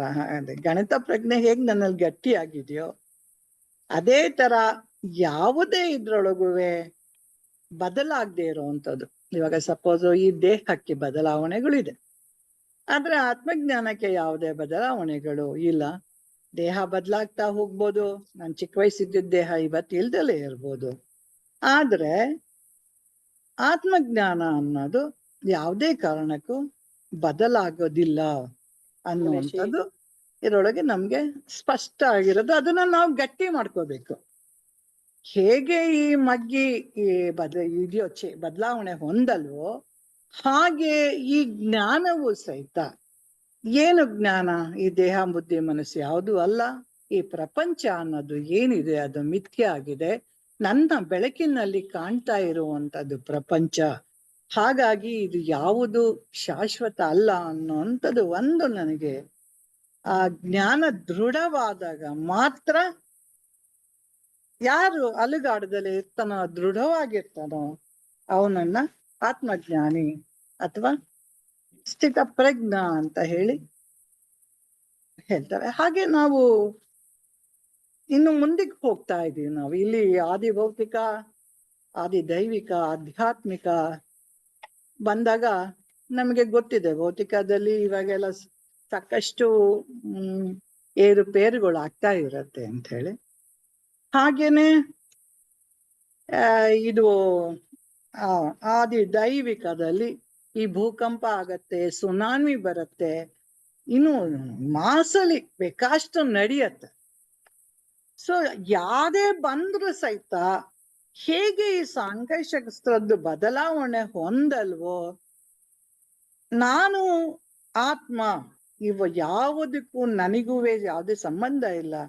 ಇವೆಲ್ಲ ನಡೀತಾ ಇರೋದು ದೇಹ ಬುದ್ಧಿ ಮನಸ್ಸುಗಳಿಗೆ ಮಾತ್ರ. ಇದು ನಾನು ಶುದ್ಧ ಚೈತನ್ಯ, ಇವೆಲ್ಲವನ್ನು ನೋಡುತ್ತಿರುವ ಸಾಕ್ಷಿ ನಾನು ಅನ್ನುವಂಥದ್ದು ಯಾವಾಗ ಜ್ಞಾನ ನನ್ನಲ್ಲಿ ದೃಢವಾಗಿರತ್ತೆ, ಆವಾಗ ಸ್ಥಿತಪ್ರಜ್ಞ ಸ್ಥಿತಿಗೆ ತಲುಪ್ತೀವಿ ಅಂತ ಹೇಳಿ. ಇದು ದೃಢ ಆಗದೆ ಇದ್ರೆ ಏನಾಗತ್ತೆ, ಅಲ್ಲಿ ಇಲ್ಲಿ ಅಲ್ಲಾಡ್ತಾ ಇರತ್ತೆ. ನಾವ್ ಇವಾಗಲ್ಲಿ ಹೋಗ್ತಾ ಇರ್ತೀವಲ್ಲ, ಅದೊಂದು ಫ್ಲೈಟ್ ಎಕ್ಸಾಂಪಲ್ ತಗೊಂಡ್ರೆ, ಬೇರೆ ದೇಶಕ್ಕೆ ಹೋಗ್ಬೇಕಾದಾಗ ಒಂದ್ ಸ್ವಲ್ಪ ದಿವಸ 3 ತಿಂಗಳು 15 ದಿವಸ ವೀಸಾ ತಗೊಂಡ್ ಹೋಗಿರ್ತೀವಿ, ಮತ್ತೆ ಬರ್ತೀವಿ ವಾಪಸ್ಸು. ಹಾಗೆ ನಮ್ಮ ಈ ಸ್ಥಿತಿನೂ ಆಗಿರುತ್ತೆ. ಕೂತ್ಕೊಂಡಿದೀವಪ್ಪ, ಇನ್ನೇನು ಮುಟ್ಟೆ ಬಿಟ್ಟಿ ಮೊರೆಗೆ ಮಿಕ್ಕಿರೋದು, ಅಲ್ಲಿ ಮುಟ್ಟಕ್ಕೆ ಆಗದೇ ಇಲ್ಲ ನಮ್ಗೆ. ಅಲ್ಲಿಗೆ ಸಮಾಧಿಲಿ ಕೂತ್ಕೊಂಡ್ಬಿಟ್ಟಿದೀನಿ ನಾನು. ಏನ್ ಶಾಂತತೆ, ಪ್ರಶಾಂತತೆ ನನ್ಗೆ. ಏನಪ್ಪ ಸಿಕ್ಕೇ ಬಿಡುತ್ತೆ ನಾನು ಆತ್ಮಜ್ಞಾನಿ ಆಗ್ಬಿಟ್ಟೆ ಅಂತ. ಎಚ್ಚರದಲ್ಲಿ ಬಂದ ತಕ್ಷಣ ಅಲ್ಲಿ ಏನೋ ಒಂದು ಶಬ್ದ ಕೇಳಿಸ್ತು, ಗಂಡಂದು ಮಗಂದು ಅಥವಾ ಏನೋ ಒಂದು ಆಯ್ತು ತಕ್ಷಣ ನಮ್ಮ ಸ್ಥಿತ ಪ್ರಜ್ಞತೆ ಎಲ್ಲಿರತ್ತೆ ಅಂದ್ರೆ ಆ ಕ್ಷಣನೇ ಗೊತ್ತಾಗ್ಬಿಡುತ್ತೆ ನಮ್ಗೆ ನಾವು ಎಷ್ಟು ಮಟ್ಟಿಗೆ ಇದೀವಿ ಅನ್ನುವಂಥದ್ದು ಗೊತ್ತೆ. ಸೊ ಇಲ್ಲಿ ಹಾಗಾಗಲ್ಲ. ಇದು ಯಾವುದೇ ಕಾರಣಕ್ಕೂ ಅವನ ಇದು ಮಾಡ್ಕೊಳ್ಳಲ್ಲ. ತನ್ನ ಮನಸ್ಸಿನ ಬ್ಯಾಲೆನ್ಸ್ ಸ್ಟೇಟ್ ಇಂದ ಇಂಬ್ಯಾಲೆನ್ಸ್ ಸ್ಟೇಟಿಗೆ ಅವನು ಯಾವತ್ತೂ ಹೋಗಲ್ಲ. ಯಾವಾಗ್ಲೂ ಆ ಒಂದು ಸಮತ್ವನ ಅವನು ಕಾಪಾಡ್ಕೊಂಡ್ ಬರ್ತಾ ಇರ್ತಾನೆ ಅಂತ ಹೇಳಿ ಇದು. ಅದರೊಳಗೆ 3-4 ಪದಗಳನ್ನ ಜಾಸ್ತಿ ಉಪಯೋಗಿಸ್ತೀವಿ. ಒಂದು, ಅಸಂಗನಾಗಿರ್ತಾನೆ. ಎರಡನೇದು, ಅವನು ಸಂಗತ್ಯಾಗ ಮಾಡಿರ್ತಾನೆ. ಎರಡನೇದು, ಫಲತ್ಯಾಗ ಮಾಡಿರ್ತಾನೆ. ಮೂರನೇದು, ಅವನಲ್ಲಿ ದ್ವಂದ್ವ ಬುದ್ಧಿ ಇರೋದಿಲ್ಲ. ನಾಲ್ಕನೇದು, ಈಶ್ವರಾರ್ಪಣ ಭಾವದಲ್ಲಿ ಇರ್ತಾನೆ. ಐದನೇದು, ಸಮತ್ವ ಭಾವದಲ್ಲಿ ಇರ್ತಾನೆ ಅವನು. ಸೊ ಇದಿಷ್ಟನ್ನು ಅವನಲ್ಲಿ ಆ ಗುಣಗಳು ಇರುತ್ತೆ. ಸಂಗತ್ಯಾಗ ಮಾಡಿರುವಂಥದ್ದು ಇಲ್ಲಿ ಈ ವಿಷಯ ಇಲ್ಲ, ನಾನು ತಗೊಂಡಿದ್ದೀನಿ ನಾನು. ಓಕೆ, ಸಂಗತ್ಯಾಗ ಅಂತಂದಾಗ ಯಾವುದು ಸಂಘ ಅಂತ ಬಂದಾಗ ನಾವೇನು ನಮ್ಮ ಬಾಹ್ಯದಲ್ಲಿ ಯಾವುದೇ ಸಂಘಗಳು ನಮ್ಮನ್ನ ಟಚ್ಚೇ ಮಾಡಲ್ಲ. ಆತ್ಮಜ್ಞಾನದಲ್ಲಿ ಯಾವುದೇ ಬಾಹ್ಯ ವಸ್ತುಗಳಿಂದ ನನಗೆ ತೊಂದರೆ ಆಗ್ತಾ ಇದೆ ಅಂತದ್ದು ಹೇಳೋದೇ ಇಲ್ಲ ಅವರು. ಯಾವುದರಿಂದ ಆಗ್ತಾ ಇದೆ? ನಾವು ಶುದ್ಧ ಚೈತನ್ಯ ನಾನು ಅನ್ನೋದು ಬಿಟ್ಟು ನಾವೇನ್ ಮಾಡ್ತಾ ಈ ನಾನು ಅನ್ನೋದ ಅಹಂಕಾರನ ದೇಹ, ಬುದ್ಧಿ, ಮನಸ್ಸು, ಇಂದ್ರಿಯಗಳು ಎಲ್ಲರ ಜೊತೆ ಸೇರ್ಕೊಂಡು ಅದು ಸಂಘ. ನಾವು ಅದು ಯಾವಾಗ ಅವ್ರ ಜೊತೆ ಸೇರ್ಕೊಳ್ತೀವೋ ಅದು ಸಂಘ ಆಗತ್ತೆ. ಸಂಘ ಆದ ತಕ್ಷಣ ನಾವೇನ್ ಮಾಡ್ತೀವಿ? ಕರ್ತೃ ಭಾವ, ಕರ್ತೃತ್ವ ತಗೊಳ್ತೀವಿ ನಾವು. ಕರ್ತೃತ್ವ, ಕರ್ತ ಅಂತ ಬರ್ತಾನೆ. ಸಹಜವಾಗಿ ಕರ್ತೃ ಇದ್ರಿಗೆ ಕ್ರಿಯೆಯಲ್ಲಿ ನಡ್ಕೊಂಡು ಹೋಗ್ತಾ ಇರುತ್ತೆ. ಇವಾಗ ನಾವೇನು ಮಾಡದೇ ಇದ್ರು ನ್ಯಾಚುರಲ್ ಆಗಿ ಎಲ್ಲ ನಡ್ಕೊಂಡು ಹೋಗ್ತಾ ಇದೆ. ಯಾವಾಗ ಕರ್ತಾಹಂ ಅಂತ ನೀವು ತಂದ್ಕೋತೀರಾ, ನೀವು ತಂದ್ಕೊಂಡ ತಕ್ಷಣ ಇವೆಲ್ಲವೂ ಜೋಡಿಸ್ಕೊಂಡ್ಬಿಡ್ತೀವಿ ನಾವು. ಅವಾಗ ಅದ್ರ ಜೊತೆಗೆ ಬರ್ತೆ ಕರ್ಮ, ಕರ್ಮಫಲ ಎಲ್ಲ ಒಂದೊಂದು ಸೇರ್ಕೊಂಡ್ಬಿಡತ್ತೆ. ನಾವು ಅದು ಬಿಟ್ಟಾಗ ಅದು ಸಂಗತ್ಯಾಗ. ಏನಂತಂದ್ರೆ ಇದು ಸಹಜ ಪ್ರಕೃತಿಲಿ. ಈಗ ನಮ್ಗೆ ಈಗ ಮನಸ್ಸಿದೆ, ಬುದ್ಧಿ ಇದೆ, ಎಲ್ಲದು ಇದೆ, ಕಣ್ಣು, ಕಿವಿ ಎಲ್ಲ ಇದೆ. ಅವೆಲ್ಲ ತಮ್ಮ ಕೆಲ್ಸ ಸಹಜವಾಗಿ, ಪ್ರಕೃತಿ ಸಹಜವಾಗಿ ಅವಕ್ಕೆ ಏನೇನು ವಹಿಸಿದ್ಯೋ ಕೆಲ್ಸಗಳು ಅದನ್ನ ಮಾಡುತ್ತೆ. ಈಗ ಕಣ್ಣು ಸಹಜವಾಗಿ ಏನೋ ಒಂದು ಅಂಗಡಿ ಕಡೆ ಹೋಗಿದೀವಿ ನಾವು ಅಂತ ಅನ್ಕೋಣ. ಮುಂದೆ ಅದೋ ನಮ್ಗೆ ಹೆಂಗಸರಿಗೆ ಚಿನ್ನ ಬಟ್ಟೆ ಅಂತ ಇಟ್ಕೋಣ, ಒಂದು ಒಳ್ಳೆ ಯಾವ್ದೋ ರೇಷ್ಮೆ ಸೀರೆ ಅಂಗಡಿಗೆ ಹೋದ್ವಿ ನಾವು. ಹೋಗಿದ್ದು ತಪ್ಪಲ್ಲ, ಅಥವಾ ಅಲ್ಲಿ ಕಣ್ಣು ನೋಡಿದ್ದು ತಪ್ಪಲ್ಲ. ಒಂದೇ ಒಂದು ಸಣ್ಣದು ಆ ವಸ್ತು ಬೇಕು ಅಂತ ಮನಸ್ಸು ಹೇಳಿದ್ದು ತಪ್ಪಲ್ಲ. ನಿನ್ನ ಮನಸ್ಸಿನ ಆ ವೃತ್ತಿಗಳ ಜೊತೆ ಪೂರ್ಣವಾಗಿ ಜೋಡಿಸ್ಕೊಂಡಾಗ, ಅಂದ್ರೆ ಆ ವಸ್ತು ನನಗೆ ಬೇಕೇ ಬೇಕು ಅಂತ ಆ ವಿಷಯ ವಾಸನೆಯಲ್ಲಿ ಸಿಗಾಕೊಂಡಾಗ ಅವಾಗ ಏನಾಗತ್ತೆ? ನಿನ್ಗೆ ಈ ಸಂಘಗಳ ಜೊತೆ ಕೂಡ್ತೀಯ ನೀನು. ಇಲ್ಲ, ಏನದು ಕಣ್ಣ ನೋಡ್ತಾ, ಓಕೆ ನೋಡ್ಕೊಂತ ನಿನ್ನಿಂದ ಇನ್ನೇನ್ ಕೆಲ್ಸ ಆಗ್ಬೇಕಲ್ಲ, ನೀನ್ ನೋಡ್ದ್ಯಾ, ಚೆನ್ನಾಗಿದೆ ಅಂದ್ಯಾ, ಇನ್ ಮುಂದಕ್ಕೆ ನಿನ್ ಕೆಲ್ಸ ಇಲ್ಲ, ನನಗೆ ಬಿಟ್ಬಿಡು, ನಾನ್ ನೋಡ್ಕೋತೀನಿ, ನಂಗೆ ಅವಶ್ಯಕತೆ ಇಲ್ಲ ನಿನ್ಗೆ ಅಂದ ತಕ್ಷಣ ಆ ವೃತ್ತಿ ಹೇಗ್ ಬರುತ್ತೋ ಹಾಗೆ ವಾಪಸ್ ಹೊಟ್ಟೋಗ್ಬಿಡುತ್ತೆ. ಆ ವಿಷಯ ಹೇಗ್ ಬರುತ್ತೋ ಹಾಗೆ ಹೋಗುತ್ತೆ. ಇದೊಂದೇ ಅದು ಯಾವ್ದು ಬೇಕಾರಬಹುದು, ಚಿನ್ನ ಆಗ್ಬೋದು, ಬಟ್ಟೆ ಆಗ್ಬೋದು, ಸಮಥಿಂಗ್ ಎನಿಥಿಂಗ್, ಏನ್ ಬೇಕಾದ್ರೂ ಆಗ್ಬೋದು.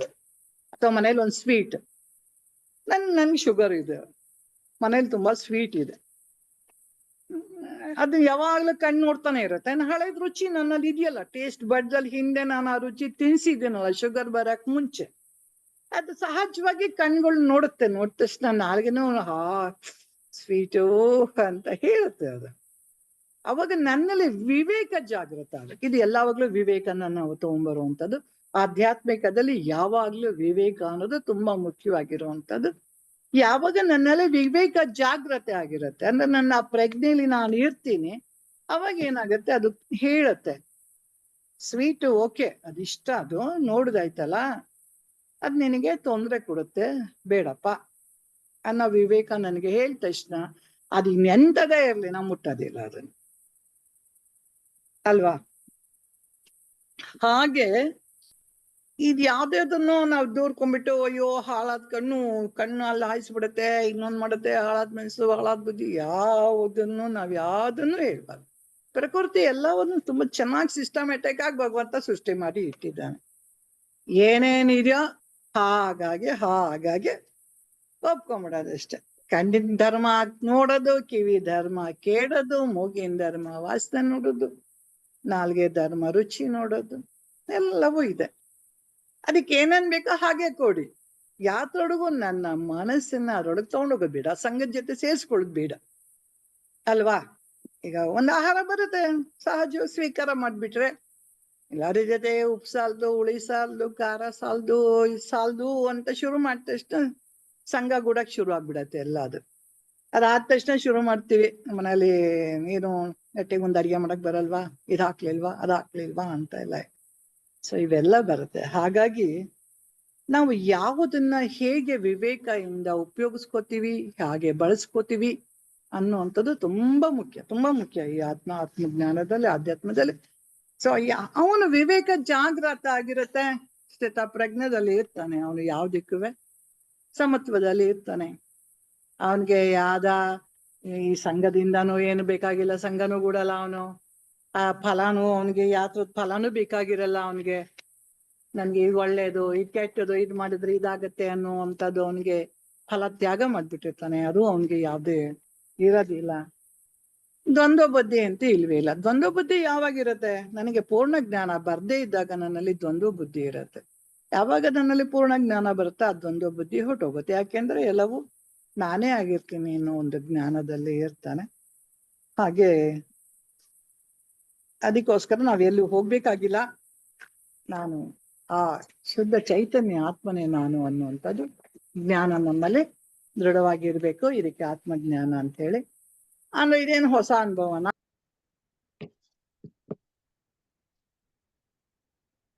ಮ್ಯೂಟ್ ಆಗಿ ಅಂತಂದ್ರೆ ಇಲ್ಲ, ಇದು ಯಾವುದು ಹೊಸದಲ್ಲ, ಇವೆಲ್ಲ ಇರೋವಂಥದ್ದೇ. ಆದ್ರೆ ನನ್ನ ಒಂದು ಕತ್ಲು ಇರೋದ್ರಿಂದ ನನ್ಗೆ ಇದು ಹಾಕ್ತಾ ಕಾಣಿಸ್ತಾ ಇದೆ. ಇದಕ್ಕೆ ಅದಕ್ಕೆ ಇನ್ನೊಂದು ಉದಾಹರಣೆ ಹೇಳ್ತಾರೆ, ಪ್ರಾಪ್ತಸ್ಯ ಪ್ರಾಪ್ತಿ, ಅಪ್ರಾಪ್ತಸ್ಯ ಪ್ರಾಪ್ತಿ ಅಂತ ಒಂದಿದೆ. ಏನ್ ನನ್ನ ಹತ್ರ ಇಲ್ವೋ ಅದಕ್ಕೆ ಹುಡುಕ್ಬೇಕು. ನಾನು ಹುಡುಕಾಟ ನಂತರ ವಸ್ತು ಇಲ್ಲ ಅಂದಾಗ, ಯಾವ್ದೋ ಇಲ್ದೇ ಇದ್ದಾಗ ಪಡ್ಕೋಬೇಕಾದಕ್ಕ ಅಂದಾಗ ಹುಡ್ಕೋಬೇಕಾಗತ್ತೆ. ಸೊ ನನ್ನದೇ ನಾನು ಅದೇ ಅಂದ್ಮೇಲೆ, ನನ್ನಲ್ಲೇ ಇದೆ, ನಾನೇ ಅದು ಅಂದ್ಮೇಲೆ ನಾ ಎಲ್ಲಿಂದ ಹುಡುಕೋದು ಹೊರಗಡೆ ವಸ್ತುನ? ಎಲ್ಲಿಂದಾನು ಹುಡುಕುವಷ್ಟೇ ಇಲ್ಲ. ನನ್ನ ಹತ್ರ ಏನಿದೆಯೋ ನನ್ನ ಹತ್ರ ಇದೆ ಅದು. ಈಗ ಯಾವ್ದೋ ಒಂದು ಹುಡುಕಕ್ಕೆ ಹೋಗ್ಬೇಕು ಅಂತಂದ್ರೆ ವಸ್ತುಗಳು ನನ್ನ ಹತ್ರ ಇಲ್ಲಪ್ಪ, ಇದಿಲ್ಲ, ಅದು ವಸ್ತು ಇಲ್ಲ, ಪಡ್ಕೋಬೇಕು, ಮನೆ ಇಲ್ಲ, ಇನ್ನೊಂದೆಲ್ಲ ಬೇಕು. ಆದ್ರೆ ನಾನೇ ಅದಾಗಿರ್ಬೇಕಾದಾಗ ಏನಂತ ಹುಡುಕ್ತೀರ ನಾವು, ಅಲ್ವಾ? ಸುಮ್ಮನೆ ಒಂದು ನೆಕ್ಲೆಸ್ ಉದಾಹರಣೆ ಹೇಳ್ತಾರೆ ಗುರುಜಿ. ಯಾವಾಗ್ಲೂ ಕತ್ತಲ್ಲಿ ಅವಳ ಹತ್ರ ನೆಕ್ಲೆಸ್ ಇರುತ್ತೆ, ಹೊಸ್ದಾಗಿ ತಗೊಂಡಿರ್ತಾಳೆ. ಅವಳೇನ್ ಮಾಡ್ತಾಳೆ, ಎಲ್ಲೋ ಹೊರಗಡೆ ಹೋಗ್ಬೇಕಾದ್ರೆ ಸಡನ್ ಆಗಿ ಅವಳಿಗೆ ಸೆರಗೋ ಎಲ್ಲ ಮುಚ್ಕೊಂಡಿರುತ್ತೆ, ಆ ಸರ ಕಾಣಿಸಲ್ಲ. ನನ್ ಸರ ಕಳ್ದೋಯ್ತು ಅಂತ ಹುಡುಕ್ತಾ ಇರ್ತಾಳೆ ಎಲ್ಲಾ ಕಡೆನೂ. ಅಥವಾ ಅದೊಂದು ಒಂದ್ ಕೊಂಡಿ ಕಳಿಸ್ಕೊಂಡ್ ಬಿದ್ದು ಹೋಗಿರುತ್ತೆ ಒಂದ್ ಸೈಡ್ ಅನ್ಸುತ್ತೆ. ಸೊ ಅವಾಗ ಏನು ಅಳ್ತಾಳೆ, ಕರಿತಾಳೆ, ನನ್ ಕಳ್ಕೊಂಬಿಟ್ಟೆ, ಎಷ್ಟು ಚೆನ್ನಾಗಿರೋದು ಅಂತ. ಅಷ್ಟೊತ್ತಿಗೆ ಇನ್ನೊಬ್ರು ಬರ್ತಾರೆ, ಯಾಕೆ ಅಳ್ತಾ ಇದೀಯಾ, ಏನಾಯ್ತು ಅಂತ. ಇಲ್ಲ ನನ್ ನೆಕ್ಲೆಸ್ ಹೊಟ್ಟೋಯ್ತು ಅಂತ. ಎಲ್ಲಿ ಹೊಟ್ಟೋಯ್ತು? ನಿನ್ ಕತ್ತಲ್ಲ ಇದೆ ನೋಡು, ಅದು ಹುಕ್ ಬಿಚ್ಚೋಗಿದೆ, ಅದು ನೇತಾಡ್ತಾ ಇದೆ ನೋಡು ನಿನ್ ಕತ್ತಲ್ಲಿ ಅಂತ ಹೇಳ್ತಾರೆ. ಅವಾಗ ಅವಳು ನೋಡ್ಕೊಂಡು ಸಮಾಧಾನ ಆಗ್ತಾಳೆ. ಹಾಗೆ ಯಾವಾಗ ನನಗೆ ಆ ಕತ್ತಲು, ಅಜ್ಞಾನದ ಕತ್ತಲೆ ಹೋಗುತ್ತೋ, ಆ ಜ್ಞಾನದ ಬೆಳಕು ನನ್ನೊಳಗೆ ಮೂಡತ್ತೋ, ಅವಾಗ ನಾವು ಅದೇ ಸ್ಥಿತಿಯಲ್ಲಿ ನಾವು ಹೋಗ್ತೀವಿ. ತಮಸೋಮ ಜ್ಯೋತಿರ್ಗಮಯ, ಕತ್ತಲೆಯಿಂದ ಬೆಳಕಿನ ಕಡೆಗೆ ನಮ್ಮ ಪ್ರಯಾಣ ಬರುತ್ತೆ.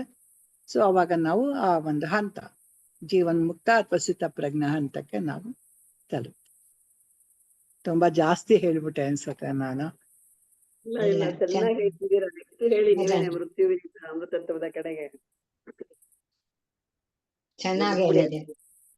ಇನ್ನಾರು ತಾವು ಹೇಳ್ತೀನಿ, ನಾನು ಒಬ್ಳೆ ತುಂಬಾ ಹೇಳ್ಬಿಟ್ಟಿದ್ದೀನಿ ಅನ್ಸ್ತದೆ ನನ್ಗೆ. ಅದಕ್ಕೆ ಚೆನ್ನಾಗಿದೆ.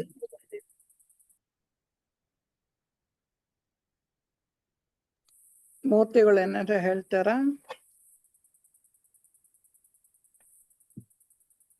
ಇದ್ದಾರಾ? ಇದಾರೆ. ಹೇಳಿ. ಹೇಳ್ತೀರಾ ಮೂರ್ತಿಗಳೇ?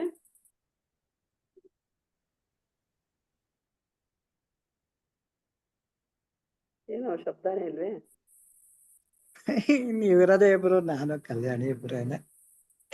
ನೀವ್ ಹೇಳ್ಬಿಡಿ ಅದನ್ನ, ಆಮೇಲೆ ನೆಕ್ಸ್ಟ್ ಕಲ್ಯಾಣಿ ಅವ್ರನ್ನ ಕೇಳೋಣ. ಓಕೆ, ನೀವ್ ಹೌದಾ? ಹೇಳಿದ್ರು ಅಲ್ಲ, ರಚಿತಾಗ್ ಹೇಳ್ತೀರಾ ಅಂತ ಕೇಳ್ತಾ ಇದ್ದೀನಿ. ಉಮಾ ಮೇಡಮ್ ಹೇಳಿದಕ್ಕೆ ಏನೋ ಒಂದು ಡೌಟ್ ಬಂತು, ನೋಡ್ತಾ ಇದ್ದೆ, ಕೇಳೋಣ ಅಂತ.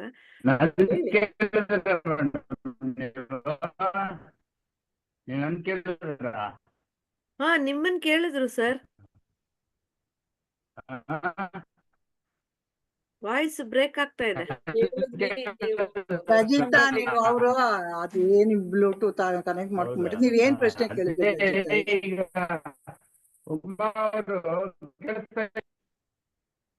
ವಾಯ್ಸ್ ಬ್ರೇಕ್ ಆಗ್ತಾ ಇದ್ದಾರೆ. ವಾಯ್ಸ್ ಬ್ರೇಕ್ ಆಗ್ತಾ ಇದೆ ನಿಮ್ದು.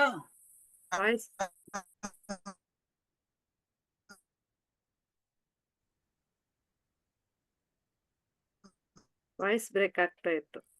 ನೀವೇನೋ ಕೇಳ್ತಾ ಇದ್ರಲ್ಲ, ಕೇಳಿರ ಅಷ್ಟ್ರಲ್ಲಿ. ಹಾ ಮೇಡಮ್, ಇದು ಅಂಗಡಿದೊಂದು ಎಕ್ಸಾಂಪಲ್ ಹೇಳಿದ್ರಲ್ಲ, ಅದು ಚೆನ್ನಾಗಿತ್ತು ಎಕ್ಸಾಂಪಲ್.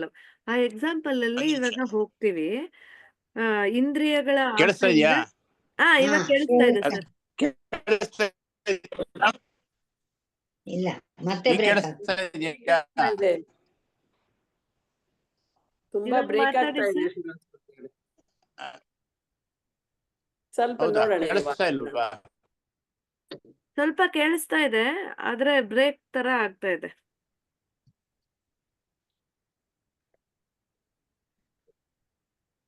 ಮಧ್ಯದಲ್ಲಿ ನಂದು ಏನೋ ಇದಾಗೋಯ್ತು, ವೈಫೈ ಹೋಗ್ಬಿಟ್ಟು ನಂದು ಡಿಸ್ಕನೆಕ್ಟ್ ಆಗೋಗಿತ್ತು. ಅದೇ ಮತ್ತೆ ಜಾಯಿನ್ ಆದ್ರೆ. ಬಟ್ ರೆಕಾರ್ಡಿಂಗ್ ಕಂಟಿನ್ಯೂ ಆಗಿತ್ತಲ್ಲ? ಆಗಿದೆ ಆಗ್ತಾ ಇದೆ ಮೇಡಮ್. ನೀವ್ ಮಾತಾಡಿ ರಜಿತಾ. ಹಾ ಮೇಡಮ್, ಇದು ನೀವ್ ಹೇಳ್ದಂಗೆ ಅಸಂಗ ಅಂದ್ರೆ ಸಂಗತ್ಯಾಗದ ಬಗ್ಗೆ ಈಗ ಇಂದ್ರಿಯಗಳು ನೋಡುತ್ತೆ. ಆ ಸೀರೆದೊಂದು ಎಕ್ಸಾಂಪಲ್ ಹೇಳಿದ್ರಲ್ಲ, ತಗೋಬೇಕು ಅಂತ ಅನ್ಸುತ್ತೆ. ಅಲ್ಲಿ ನೀವು ಸಂಗತ್ಯಾಗದು ಹೇಳಿದ್ರಲ್ಲ, ಅಲ್ಲಿ ಒಂಚೂರು ಡೌಟ್ ಇದೆ ಮೇಡಮ್. ಅಂದ್ರೆ ಆಗ ವಿವೇಕದಿಂದ ಇಲ್ಲ, ನೀನ್ ನೋಡ್ತಾ ಇದೀಯಾ, ನಿನಗೆ ಇಷ್ಟ ಆಗಿದೆ, ಆದ್ರೆ ನಿನಗ್ ಬೇಕಾ, ಅವಶ್ಯಕತೆ ಇದೆಯಾ ಅನ್ನೋದು ಅಲ್ಲಿ ವಿವೇಕ, ಬುದ್ಧಿಲಿ ವಿವೇಕ ಬರ್ಬೇಕು. ಕರೆಕ್ಟ್. ಅದು ಮಾಸ್ಟರ್ ಆಗ್ಬೇಕು, ಈ ಇಂದ್ರಿಯಗಳೆಲ್ಲ ಸ್ಲೇವ್ ಆಗ್ಬೇಕು ಅವಾಗ. ಹೌದು, ಅದು ಎಚ್ಚರಿಸುತ್ತೆ, ವಿವೇಕ ಎಚ್ಚರಿಸುತ್ತೆ ನಿಮ್ಮನ್ನ ಅಂತ. ಇದು ನಿಜವಾಗ್ಲೂ ವರ್ತ ಅಂತ. ಕರೆಕ್ಟ್. ಸೊ ಅಸಂಗ ಅಂತಂದ್ರೆ ಆಮೇಲೆ ಅದು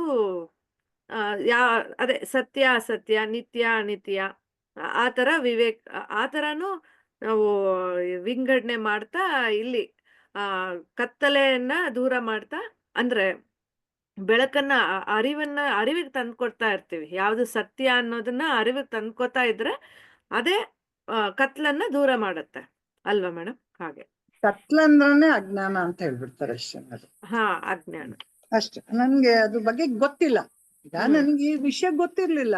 ಸಂಘ ತ್ಯಾಗ ಅಂತಷ್ಟೇ ನಾವೇನ್ ಸಹಜವಾಗಿ ನನ್ಗೆ ಒಳ್ಳೆ ಸಂಘ ಇರ್ಬೇಕು, ಇದಿರ್ಬೇಕು, ಆ ತರ ಎಲ್ಲ ನಮ್ಮಲ್ಲಿ ಭಾವನೆಗಳಿದೆಯಲ್ಲ. ನಾವೆಲ್ಲ ಬಾಹ್ಯಮುಖವಾಗಿದ್ದೀವಿ, ನಾವಿನ್ನೂ ಪೂರ್ಣವಾಗಿ ಅಂತರ್ಮುಖ ತನಕ ನಮ್ಮಲ್ಲಿ ಇಳ್ದಿಲ್ಲ ನಾವು.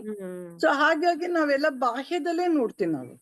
ಕೆಲವ್ರಿಗೆ ಅಯ್ಯೋ ಅದ್ ತಗೊಳ್ಳೋದ ಇದ್ ಮಾಡೋದ ಅದ್ ಮಾಡೋದು, ಆ ತರ ಕನ್ಫ್ಯೂಷನ್ ಸ್ಟೇಟ್ ಅಲ್ಲಿ ಇದ್ದಾಗ ಕೆಳಗಿಳಗೆ ಇರುವ ಮನಸ್ಥಿತಿಯಲ್ಲಿ ಇರ್ತೀವಿ ಅಲ್ವಾ? ಅಂತವ್ರನ್ನ ಆ ಸ್ಥಿತಿ ಅಂತಾರೆ.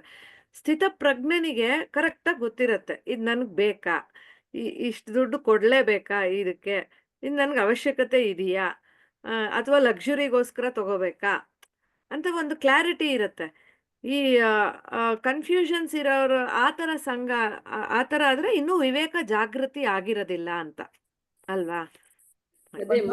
ಉದಾಹರಣೆ ಹೇಳ್ತಾ ಇದ್ರು ಒಬ್ರು, ಜಯಾರಾವ್ ಅಂತ ಹೇಳಿ ಭಗವದ್ಗೀತೆ ಕ್ಲಾಸಸ್ ಎಲ್ಲ ತಗೊಳ್ತಾರೆ. ನಾವ್ ಒಂದ್ಸಲ ಅವ್ರ ಹತ್ರ ಹೋಗಿದ್ವಿ. ಆಗ ಅವ್ರು ಹೇಳ್ತಾ ಇದ್ರು, ಅವ್ರು ಯಾವ್ದೋ ದೇಶಕ್ಕೆ ಹೋಗಿದ್ರಂತೆ. ಆ ದೇಶದಲ್ಲಿ ಯಾವ್ದೋ ಟೆಕ್ಸ್ಲಾ ಕಾರ್ ಇರ್ಬೋದು ಅನ್ಸತ್ತೆ. ಅವ್ನ ಅದ್ರೊಳಗೆಲ್ಲ ಓಡಾಡಿಸ್ತಾ ಇದ್ರಂತೆ. ಅವ್ರಿಗೆ ತುಂಬಾ ಖುಷಿ ಆಗೋಯ್ತಂತೆ. ನನಗೆ ಈ ಕಾರ್ ಇದ್ರೆ ಚೆನ್ನಾಗಿತ್ತಲ್ಲ ಅಂತ ಒಂದು ಆಸೆ ಬಂದಂತ ಅವ್ರಿಗೆ. ಈ ಕಾರ್ ಇದ್ರೆ ಎಷ್ಟು ಕಂಫರ್ಟ್ ಆಗಿದೆ, ಎಲ್ಲ ಇದೆ ಅಂತ ಹೇಳಿ ಬಂದಿದ್ದು ಸಹಜನೇ, ಆಸೆ ಬಂತು, ಎಲ್ಲ ಆಯ್ತು. ಆದ್ರೆ ಇಮ್ಮಿಡಿಯೇಟ್ ಆಗಿ ನನ್ ವಿವೇಕ ಜಾಗೃತ ಆಯ್ತು. ಇದ್ರ ಕಾರ್ ನನ್ಗೆ ಅವಶ್ಯಕತೆ ಇದೆಯಾ ಒಂದು. ಇನ್ನೊಂದು, ನಾನಿರೋದು ಬಾಂಬೆಲಿ ಯಾವ್ದೋ ಅಪಾರ್ಟ್ಮೆಂಟ್ ಅಲ್ಲಿ ಇರೋದು, ಕಾರ್ ನಿಲ್ಸಕ್ ಜಾಗ ಇಲ್ಲ. ಏನ್ ಮಾಡ್ಲಿ ನಾ ತಗೊಂಡ್ ಹೋಗಿ? ಒಂದು ಇನ್ವೆಸ್ಟ್ಮೆಂಟ್, ಅದೇನ್ ಕಡಿಮೆ ದುಡ್ಡಲ್ಲ, ಸಮಥಿಂಗ್ ಕೋಟಿ ಕ್ರೋರ್ಸ್ ಅಲ್ಲಿ ಬರತ್ತೆ. ಇನ್ನೊಂದು ಅದಾದ್ಮೇಲೆ ಜಾಗ ಇದೆಯಾ ಅಂತ. ಆಮೇಲೆ ಈ ದೊಡ್ಡ ಕಾರನ್ನ ನನ್ ಬಾಂಬೆ ಅಂತ ಟ್ರಾಫಿಕ್ ಏರಿಯಾದಲ್ಲಿ ಓಡ್ಸಕ್ ಆಗತ್ತ? ಅದ್ರ ಹಿಂದೆ ಇಟ್ಕೋಬೇಕು ನಾವ್ ವಿವೇಕನ. ನನ್ ಆತರ ಆಯ್ತು, ನಂತ ದುಡ್ಡಿದೆ ಅಂತ ನಾನು ಕೊಂಡ್ಕೊಂಡ್ಬಿಟ್ರೆ ಅದ್ರ ನೆಕ್ಸ್ಟ್ ಏನೇನ್ ರಿಯಾಕ್ಷನ್ಸ್ ಇದೆ ಅನ್ನೋದು ಯೋಚನೆ ಮಾಡ್ಬೇಕಾಗತ್ತೆ. ಸೊ ವಿವೇಕದಲ್ಲೇ ನಿಂಗೆ ಪೂರ್ಣವಾಗಿ ಬಂದಾಗ ಹ್ಮ್ ಈಗ ಒಂದು ಸೀರೆ ಅಂತ ನಮ್ ಹೆಂಗಸರಿಗೆ ಬಂದ್ರೆ ಹ್ಮ್ 1 ಲಕ್ಷ ಕೊಟ್ರು ಸೀರೆನೆ, ಹೌದು 100 ರೂಪಾಯಿ ಕೊಟ್ರು ಸೀರೆನೆ. ಹ್ಮ್ ನನ್ನ ಅವಶ್ಯಕತೆಗೆ ಎಷ್ಟಿದೆ ಅಂತದ್ ಒಂಚೂರು ಒಂದು ತಗೋಬೋದಷ್ಟೇ ಹೊತ್ತು ನನ್ನ ಲಿಮಿಟ್ ಮೀರಿ ಹೋಗಿ ಅದು ದುರಾಸೆ ಆಗ್ಬಿಡುತ್ತಲ್ವಾ. ಹ್ಮ್ ಹೌದು ಹಾಗಾಗಿ ನೀನು ಆಸೆ ಬಂದಾಗ ಈ ಆಸೆ ನಾನು ಇಟ್ಕೋಬೇಕಾ ಬೇಡವಾ ಪ್ರತಿ ಸಲ ವಿವೇಕ ಮಾಡ್ಬೇಕು ನೀನು. ಇದ್ ಬೇಕಾ ಬೇಡವಾ ನನ್ಗೆ ಅಂತ. ಬೇಕಂದ್ರೆ ಎಸ್ ಇಲ್ಲಾಂದ್ರೆ ನೋ, ಹೋಗ್ತಾರೆ ಬಂದ್ಯಲ್ಲ ಹೋಗು ಅಂತ. ಅದು ಇನ್ನೂ ನೀನು ಧ್ಯಾನದಲ್ಲಿ ಕೂತಾಗಂತೂ ನೇತಿ ಅನ್ನೋದು ತುಂಬಾ ಏನ್ ಬೇಕು, ಇದಿಲ್ಲ ಎಲ್ಲ ಇಟ್ಕೊಂಡು ಎಲ್ಲವನ್ನ ತೆಗ್ದಾಕ ಬರುತ್ತಾನೆ. ಲಾಸ್ಟ್ಗೆ ಏನು ಇಲ್ದಿರೋ ಸ್ಥಿತಿ ಅನ್ನೋದು ಬರುತ್ತೆ ಒಂದು. ಹೌದು ಸೊ ಅಲ್ಲಿ ಬರೋ ತನಕನೂ ನಾವು ಹೋಗ್ತಾ ಇರ್ತೀವಿ. ನಮ್ಗೆ ಆ ವೀಸಾದೆಲ್ಲ ಸಾಕಷ್ಟಲ್ಲಿ ಉದಾಹರಣೆಗಳೆಲ್ಲ ಗುರುಜಿ ಕೊಟ್ಟಿದ್ದಾರೆ. ಹಾಗೆ ಹಾಗೆ ಹೋಗೋದು ಬರೋದು, ಆಮೇಲೆ ಪರ್ಮನೆಂಟ್ ವೀಸಾ ಆಗೋದು. ಹೌದು ಸೊ ಅದು ಸಂಗತ್ಯಾಗ ಅನ್ನೋದು ತುಂಬಾ ಮುಖ್ಯ, ಮೊದಲನೇದು. ಅದು ಹ್ಮ್ ಯಾವ್ದೇ ಸಂಘ ಇಲ್ಲ ಅಂದ್ಮೇಲೆ ಮಿಕ್ಕಿದೆಲ್ಲ ಸೆಕೆಂಡರಿ ತ್ಯಾಗ ಆಗ್ಬಿಡುತ್ತೆ. ಅಂದ್ರೆ ದೇಹ ಮನಸ್ಸು ಬುದ್ಧಿಯನ್ನು ಎಲ್ಲಾನು ಜ್ಞಾನದಿಂದ ನಾನಲ್ಲ ಅನ್ನೋದಷ್ಟೇ. ಅದೇ ಸಂಗತ್ಯ. ಮನಸ್ಸು ಬುದ್ಧಿಗೂ ಕ್ಲಾಶಸ್ ಸದಾ ನಡೀತಾ ಇರುತ್ತೆ. ಇಂದ್ರಿಯಗಳು ಬಾಹ್ಯದಲ್ಲಿದೆ, ನಾವು ಈ ಗೆಲ್ಬೇಕು. ಮನಸ್ಸು ಒಳಗಡೆ ಇದೆ. ಬಾಹ್ಯದಲ್ಲಿ ಇಂದ್ರಿಯಗಳೆಲ್ಲ ಇರೋದು ಬಾಹ್ಯದಲ್ಲಿ, ಮನಸ್ಸು ಒಳಗಡೆ ಇದೆ. ಅಲ್ಲಿಂದ ಹೊತ್ಕೊಂಬಂದ್ ಆಹಾರ, ಅವಕ್ಕೆಲ್ಲ ಆಹಾರ ಬೇಕು. ಇಂದ್ರಿಯಗಳಿಗೆ ಯಾವಾಗ್ಲೂ ದುಡಿಯೋದೇ ಕೆಲಸ, ಎಲ್ಲವೂ ದುಡಿಯೋದೆ. ಪ್ರಕೃತಿಯಲ್ಲಿ ಕರ್ಮ ಮಾಡದೇ ಇರೋದು ಯಾವ್ದು ಇಲ್ಲ. ಈ ಕಣ್ಣಿಗೆ ಕರ್ಮ ಏನದು, ಅಲ್ಲಿ ನೋಡೋದು, ಏನೇನ್ ಕಾಡುತ್ತೋ ತಗೊಂಬಂದು ಒಳಗಡೆ ಕಳಿಸೋದು. ಕಿವಿಗೇನು ಏನೇನ್ ಕೇಳುತ್ತೆ ಎಲ್ಲ ಕೆಲಸ ಮಾಡೋದು. ಇವೆಲ್ಲ ಕೆಲ್ಸ ಅದೇನೆ, ಅದು ನೋಡೋದು. ಮಾಲ್ಗ್ ಹೋಗ್ಬಿಟ್ರೆ ಅಂತೂ ಕೇಳೋ ಕೆಲ್ಸನೇ ಇದು. ಮೇಡಮ್ ನೀವ್ ಹೇಳ್ತೀರಾ ಮಾಲ್ಗಳಿಗೆ ಹೋಗ್ಬಿಟ್ರೆ ಅಂತೂ ಹೆಂಗ್ ಇಟ್ಟಿರ್ತಾರೆ ಅಂದ್ರೆ ಇದ್ ನಮ್ಗೆ ಅವಶ್ಯಕತೆ ಇದೆಯಾ ಇಲ್ವಾ ಅಂತ ಯೋಚನೆ ಮಾಡಕ್ ಕೂಡ ಟೈಮ್ ಇರಬಾರ್ದು. ಹಂಗೆ ಎಲ್ಲ ಹೋಗಿ ಗ್ರಾಬ್ ಮಾಡ್ಕೊಂಡು ಒಂದು ಮನಸ್ಥಿತಿ ಪಾಪ ಚೆನ್ನಾಗಿ ಒಂಚೂರು ಕಡಿಮೆ ಇರೋರಂತೂ ಹೋಗ್ಬಿಟ್ರೆ ಅಂತೂ ದುಡ್ಡಿದೆ ಮಾಲ್ಗ್ ಹೊಟ್ಟೋಗೋಣ ಅಂತ ಸುಮ್ನೆ ಹಾಕ್ ತುಂಬಿಸ್ಕೋತಾರಷ್ಟೇ. ಆ ಮಾಲ್ ಕಾನ್ಸೆಪ್ಟೇ ಹಾಗಂತಲ್ವಾ ರಜಿತಾ, ನಮ್ಮ ಇಂದ್ರಿಯಗಳನ್ನ. ನಾನೇ ಉದಾಹರಣೆ ಹೇಳ್ತೀನಿ ಕೇಳು. ಅಮೆರಿಕಾಗ್ ಹೋದಾಗ ಹೆಂಗ್ ಅಟ್ರಾಕ್ಷನ್ ಬಿದ್ಬಿಟ್ಟೆ ಅಂತಂದ್ರೆ ಎಲ್ಲ ಮರ್ತೋಯ್ತಾ ಅಧ್ಯಾತ್ಮ ಎಲ್ಲ. ಏನು ನೋಡಿ ಎಲ್ಲ ತಗೋಬೇಕು ಒಂದ್ಸತಿ ಏನು $8. ಆಮೇಲೆ ಎಷ್ಟು ತಗೊಂಡಾದ್ಮೇಲೆ ದಿವ್ಯಾ ಬಂದ ಕೇಳಿದ್ಲ, ಏನಮ್ಮ ಇದೆಲ್ಲ ತಗೊಂಡಿದ್ದೀನಿ ಅಂತ. ಅಮ್ಮ $8 ಅಂದ್ರೆ ಎಷ್ಟು ವ್ಯಾಲ್ಯೂ ಗೊತ್ತಾ ನಿನಗೆ ಅಲ್ಲೋ ಅಲ್ಲ ಸಹಜವಾಗಿ. ಏನಿದೆ $8 $10 ಅಂತ ನೀನ್ ಕನ್ವರ್ಷನ್ ಮಾಡಿದಾಗ $1ಗೆ ನಿನಗೆ 79 ರೂಪಾಯಿ ಇದೆ. ಎಷ್ಟಾಯ್ತು ಅಲ್ಲಿ? $10ಗೆ 800 ರೂಪಾಯಿ. ಏನ್ ಹೋಗ್ಬಿಟ್ಟು 800 ರೂಪಾಯಿ ಕೊಟ್ಬಿಟ್ಟು ಚೀಪ್ ಅಂತ ಹೇಳ್ತಾ ಇದೆಯಲ್ಲಮ್ಮ ನೀನ್ ಈ ವಸ್ತುಗೆ ಅಂತ ಅವಳು ಹೇಳಿದ ತಕ್ಷಣ ಅಷ್ಟು ಇಳಿದೋಯ್ತು. ಇನ್ನೂ ಉಪಯೋಗಿಸ್ತಾನೆ ಇಲ್ಲ, ಹೊತ್ಕೊಂಡ್ಬಂದಿರೋದು ಅಲ್ಲಿಂದ. ಎಷ್ಟು ವರ್ಷ ಅಮೆರಿಕ ಹೋಗಿ 19 ಹೋಗಿದ್ ನಾನು, ಈಗ 25 ಬಂತು. ಅದ್ರ ಉಪಯೋಗ ಇವತ್ಗೂ ನನಗೆ ಅಂದ್ರೆ ಎಷ್ಟು ವೇಸ್ಟ್ ಮಾಡಿದೆ ದುಡ್ಡನ್ನ ನಾನಲ್ಲಿ. ನನ್ಗೆ ವಿವೇಕ ಎಲ್ಲಿ ಹೋಗಿತ್ತದು. ಅವ್ಳು ಹೇಳಿಲ್ಲ ಅಂದ್ರೆ ಇನ್ನು ಎಲ್ಲಿ ಹೋಗ್ತಾ ಇತ್ತೋ ಗೊತ್ತಿಲ್ಲ ನಂಗೆ. ಸಿಕ್ಕಾಪಟ್ಟೆ ಒತ್ತಿದ್ದು. ಇವು ಎಷ್ಟು ಸೂಟ್ ಕೇಸ್ ಆಯ್ತು ಗೊತ್ತಾ ಹೊತ್ಕೊಂಬರಕ್ ವಾಪಸ್. ಇನ್ನು ಉಪಯೋಗಿಸೋದೇ ಇಲ್ಲ. ಅವ್ರು ಯಾರು ಬಂದ್ರೆ ಅವ್ರಿಗೆ ಹಾಸ್ತೀನಿ ನಾನು ಅದನ್ನ. ನನಗಂತ ರಸಾಯಿ ಹೊತ್ಕೊಂಡು ಅಭ್ಯಾಸ ಇಲ್ಲ, ಅಥವಾ ಅದೇನೋ ಹೇಳ್ತಾರ ಆ ಥರದ್ದೆಲ್ಲ ಉಪಯೋಗಿಸೋ ಅಭ್ಯಾಸ ಇಲ್ಲ. ಅವ್ರುಗಳು ಅಮೆರಿಕಾದ ಬಂದಾಗ ಅವ್ರಿಗೆ ಹಾಸ್ಬಿಟ್ಟು ನಿಮ್ ದೇಶ ನಿಮ್ಗೆ ಕೊಟ್ಟಿದ್ದೀನಪ್ಪ, ಒತ್ಕೊಳ್ರಿ ಹಾಸ್ಕೊಳ್ರಿ ಅಂತೀನಿ. ನನಗೆ ಹಳೇ ಕಾಲದ ಬ್ಲಾಂಕೆಟ್ಟೇ ಒದ್ಕೊಂಡು ಅಭ್ಯಾಸ. ಅದ್ಬಿಟ್ಟು ಬದಲಾಯಿಸ್ಲಿಲ್ಲ ನಾನು ಇಷ್ಟು ವರ್ಷದಲ್ಲಿ ನನಗೆ. ಹಾಗೆ ನಮ್ಮ ವಿವೇಕನ ನಾವು ವ್ಯವಹಾರದಲ್ಲಂದ್ರೆ ತುಂಬಾ ಎಚ್ಚರಿಕೆಯಿಂದ ಇರ್ಬೇಕು. ಅವಾಗ ಮಾತ್ರ ಶರಣಾಗತಿ ಆದಾಗ ನಾನ್ ಡೂಯರ್ಶಿಪ್ ಮತ್ತೆ ಸರೆಂಡರ್ ಆದಾಗ ನಮ್ಗೆ ಈಸಿ ಆಗತ್ತಲ್ವಾ ಮೇಡಮ್? ಮೊನ್ನೆ ಟಾಕಲ್ ಗುರೂಜಿ ಹೇಳಿದ್ರಲ್ವಾ. ಶರಣಾಗತಿ ಅಂದ್ರೆ ಏನು ಅನ್ಕೊಂಡಿದ್ದೀರ ರಚಿತಾ? ಇಡೀ ವಿಶ್ವವೇ ಒಂದಾಗಿ ಇಟ್ಕೊಳ್ತೀರಾ ನೀವಲ್ಲಿ. ನಿಮ್ಗೆ ಒಂದು ಸಣ್ಣ ಕತೆ ಹೇಳ್ತೇನೆ ಶರಣಾಗತಿ ಇದಕ್ಕೆ. ಹಿಂದೆನೂ ಇದನ್ನು ಹೇಳಿದ್ದೀನಿ. ಸೊ ಒಬ್ಬ ಏನ್ ಮಾಡ್ತಾನೆ, ಶಿಷ್ಯ ಗುರು ಹತ್ರ ಹೋಗ್ತಾನೆ. ಹೋಗ್ಬಿಟ್ಟು ಅವ್ನು ಹೇಳ್ತಾನೆ, ಗುರುಗಳೇ ನಾನು ನಿಮ್ಗೆ ಶರಣಾಗಿದ್ದೀನಿ, ನಾನು ನನ್ನ ಶಿಷ್ಯನಾಗಿ ಒಪ್ಕೊಳ್ಳಿ ಅಂತ ಹೇಳ್ತಾರೆ. ಆ ಗುರು ಒಂದ್ ಸ್ವಲ್ಪ ಇದ್ಬಿಟ್ಟು ಹೌದಪ್ಪ ಆಯ್ತು ಇರು ನೋಡೋಣ ಅಂತ ಹೇಳ್ತಾರೆ. ಸೊ ಒಂದು ಹಂಗೆ ಇರ್ತಾನ ಅವನು, ಶರಣಾಗಿದ್ದೀನಿ ಅಂತ ಹೇಳ್ಕೊಂಡು. ಆಮೇಲೆ ಏನಾಗತ್ತೆ, ಒಂದು ಸ್ವಲ್ಪ ದಿವಸ ಆದ್ಮೇಲೆ ಅವನು ಹೋಗ್ತಾ ಇರ್ತಾನೆ. ಅಲ್ಲಿ ಒಬ್ಬ ಕುಷ್ಠರೋಗದವನು ಬರ್ತಾನೆ. ಅವನ್ ಮುಂದೆ ಬರ್ತಾನೆ. ಏನಾದ್ರು ನನಗೆ ಆಹಾರ ಕೊಡಿ, ನಂಗೆ ತುಂಬಾ ಹಾಶ್ವಾಗ್ತಾ ಇದೆ ಅಂತ. ಏಯ್ ಹೋಗು ಎಷ್ಟು ಅಸಹ್ಯವಾಗಿದೆಯಾ ನಿಂಗೆ, ಮೈ ಎಲ್ಲ ಗಾಯ ಕಜ್ಜಿ ಆಗಿರೋ, ನೀನ್ ಬನ್ನಿಯಾ ನೀನು ಅಂತ ಹೇಳ್ತಾನೆ. ಅವನ್ ಪಾಪ ಇಲ್ಲ ಏನಾದ್ರು ಕೊಡು ಕೊಡು ಅಂದ್ರೆ ಕೊನೆಗೆ ಅವನಿಗೆ ಕಲ್ಲಲ್ಲಿ ಹೊಡಿತಾನೆ. ಹೊಡೆದ್ಬಿಟ್ಟು ಅವನ್ನ ಕಳಿಸ್ತಾನೆ. ನಾನ್ ಸ್ವಲ್ಪ ದೂರ ಹೋದ ತಕ್ಷಣ ಒಂದ್ ವಾಯ್ಸ್ ಬರುತ್ತೆ, ಏನ್ ಮಾಡ್ದೆ ನೀನು ಅಂತ ಹೇಳ್ಬಿಟ್ಟು. ಅವ್ನ್ ತಿರುಗಿ ನೋಡ್ಬಿಟ್ಟು, ಹೋ ಗುರುಗಳೇ ನಮಸ್ಕಾರ ನಮಸ್ಕಾರ, ಶರಣಾಗಿದ್ದೀನಿ. ಸುಮ್ಮನೆ ಪದ ಹೇಳ್ತೀವಲ್ಲ, ಶರಣರಯ್ಯಪ್ಪ ಅಂತ ಪದ ಅಲ್ಲ ಅದು. ಆಮೇಲೆ ಏನ್ ಮಾಡ್ದೆ ನೀನು ಅಂತ. ಕುಷ್ಠರೋಗಿ ಅವನು, ಏನು ಹಶು ಅಂತ ಕೇಳ್ತಾ ಇದ್ದ. ಅವನು ಎಷ್ಟ್ ಹೇಳಿದ್ರು ಕೇಳಲಿಲ್ಲ, ಅದಕ್ಕೆ ಅವನಿಗೆ ಕಲ್ಲಲ್ಲಿ ಹೊಡೆದ್ಬಿಟ್ಟು ಕಳ್ಸಿದ್ದೆ ಅಂತ. ಅವಾಗ ಅವನ ಗುರು ಹೇಳ್ತಾನೆ, ಶರಣಾಗದು ಅಂತಂದ್ರೆ ನೀನು ನನ್ ದೇಹ ನೋಡ್ತಾ ಇದೆಯಲ್ಲ, ಈ ದೇಹಕ್ಕೆ ಶರಣಾಗದಲ್ಲ ಇದು. ನೀನು ಇಡೀ ವಿಶ್ವವೇ ನೀನಕ್ಕೆ ಶರಣಾಗ್ಬೇಕು. ಇಡೀ ಪ್ರಕೃತಿ ಎಲ್ಲ ನಾನೇ ಅಂತ ಹೇಳಿ ನೀನು ಯಾವಾಗ ನೀನು ಬೇರೆ ನೋಡ್ದಲೆ, ದ್ವಂದ್ವ ಬುದ್ಧಿ ಇಲ್ದಲೆ ನೀನ್ ಯಾವಾಗ ನೋಡೋದ್ ಕಲಿತೀಯ, ಅವಾಗ ಶರಣಾಗತಿ ಅನ್ನೋ ಪದ ಅದು. ನೀನು ಇಲ್ಲಿ ಬಂದು ನನಗೆ ಇಲ್ಲಿಗೆ ದೇಹ ನೋಡ್ಬಿಟ್ಟು ನಿನ್ಗೆ ಶರಣಾಗಿದ್ದೀನಿ, ನನಗೆ ಕಾಲ್ ಸೇವೆ ಮಾಡ್ತೀನಿ, ಪಾದ ಸೇವೆ ಮಾಡ್ತೀನಿ ಅಂತ ಹೇಳೋವಂಥದ್ದಲ್ಲ ಅಂತ ತುಂಬಾ ವಾಸ್ಟ್ ಮೀನಿಂಗ್ ತರ್ತಾರೆ. ಹಾಗೇನೆ ಭಕ್ತಿಗೂ ಅಷ್ಟೇ ವಾಸ್ಟ್ ಮೀನಿಂಗ್ ತಂದು ಭಕ್ತಿನೂ ಪ್ರೇಮದಲ್ಲಿ ಸಮಾಪ್ತಿ ಮಾಡ್ಬಿಡ್ತಾರೆ ಅದನ್ನ. ನಾವೇನ್ ಅನ್ಕೊಂಡ್ಬಿಡ್ತೀವಿ ಭಕ್ತಿ ಅಂದ ತಕ್ಷಣ ಅದು ಇದು ಭಕ್ತಿ ಅಂತ ಹೇಳ್ತೀವಲ್ಲ, ಭಗವಂತನ ಭಕ್ತಿ, ಗುರುವಿನಲ್ಲಿ ಭಕ್ತಿ ಅಂತ. ಅವೆಲ್ಲವೂ ಒಂದಾಗಿ ಸಮಾಪ್ತಿ ಮಾಡ್ಕೋಬೇಕು ನಾವು ಯಾವಾಗ್ಲೂ. ಪರ್ಯಾಸವನ್ನ ಒಂದಾಗಿ ಮಾಡ್ಕೋಬೇಕು, ಅವಾಗ ಮಾತ್ರ ಅದು ಅರ್ಥ ಬರುತ್ತೆ ಆ ಪದಕ್ಕೆ ಅಂತ ಹೇಳಿ ನನ್ಗೆ ತಿಳಿಸ್ಕೊಟ್ಟಿರೋ ಅಂತ ನಿಮ್ ಮುಂದೆ ಹಂಚ್ಕೊಂಡ. ಕತೆ ಚೆನ್ನಾಗಿದೆ. ಹೌದು, ಈ ಕತೆ ಗುರೂಜಿ ಹತ್ರ ಇಲ್ಲ, ನಾ ಗುರೂಜಿ ಹತ್ರ ಇದನ್ನ ಡಿಸ್ಕಸ್ ಮಾಡಿ ಗುರೂಜಿ ಒಪ್ಕೊಂಡಿದೆ ಇದು ಸರಿ ಇದೆ ನೀನ್ ಹೇಳಿದ್ದು ಅಂತ. ಇದನ್ನ ಮಾತಾಡಿದೆ ನಾನು ಗುರೂಜಿ ಹತ್ರ ಒಂದ್ಸಲ. ದ್ವಂದ್ವ ಎಲ್ಲಿರತ್ತೋ ಅಲ್ಲಿ ನಿಮ್ಗೆ ಶರಣಾಗತಿ ಬರಕ್ ಚಾನ್ಸ್ ಇಲ್ಲ. ಆಮೇಲೆ ಗುರು ಅನ್ನೋದನ್ನ ನೀನು ಎಲ್ಲಿವರೆಗೂ ಆ ದೇಹನ ನೋಡ್ತೀಯ, ಆ ತತ್ವನ್ ನೋಡ್ದಲೆ, ಆ ಗುರುವಿನಲ್ಲಿ ಒಂದಾಗ್ದಲೆ ಬರೀ ದೇಹ ನೋಡಿ ನೀನು ಅಳತೆ ಮಾಡೋ ತನಕನು ದ್ವಂದ್ವ, ಗುರು ಬೇರೆ ನಾನ್ ಬೇರೆ ಅನ್ನೋದಿದ್ದೇ ಆಗುತ್ತೆ. ಚೆನ್ನಾಗಿತ್ತು.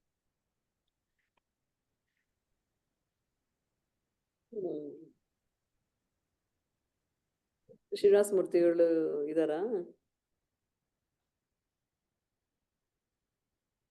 ಇಲ್ಲೇನ ಇದಾರೆ ಮೇಡಮ್. ಹಲೋ, ಕೇಳಿಸ್ತಾ ಇದೆಯಲ್ಲ? ಕೇಳಿಸ್ತಾ ಇದೆಯಾ? ಶ್ಲೋಕ ಪೂರ್ತಿ ಮಾಡ್ತೀರಾ ನೀವು? ಅವರು ಕತ್ತಲಿನಿಂದ ಬೆಳಕಿನೆಡೆಗೆ ಆಯ್ತು, ಅಜ್ಞಾನದಿಂದ ಜ್ಞಾನದ ಕಡೆಗೆ. ಅಜ್ಞಾನದಿಂದ ಜ್ಞಾನದ ಕಡೆ, ಜ್ಞಾನದ ಕಡೆ ಆಯ್ತು. ಅಜ್ಞಾನದಿಂದ ಜ್ಞಾನದ ಕಡೆಗೆ ಆಯ್ತು, ಮೃತ್ಯುವಿನಿಂದ ಅಮೃತತ್ವದ ಎಡೆಗೆ. ಎಲ್ಲಿಂದ? ಮೃತ್ಯುವಿನಿಂದ ಅಮೃತತ್ವದ ಕಡೆಗೆ.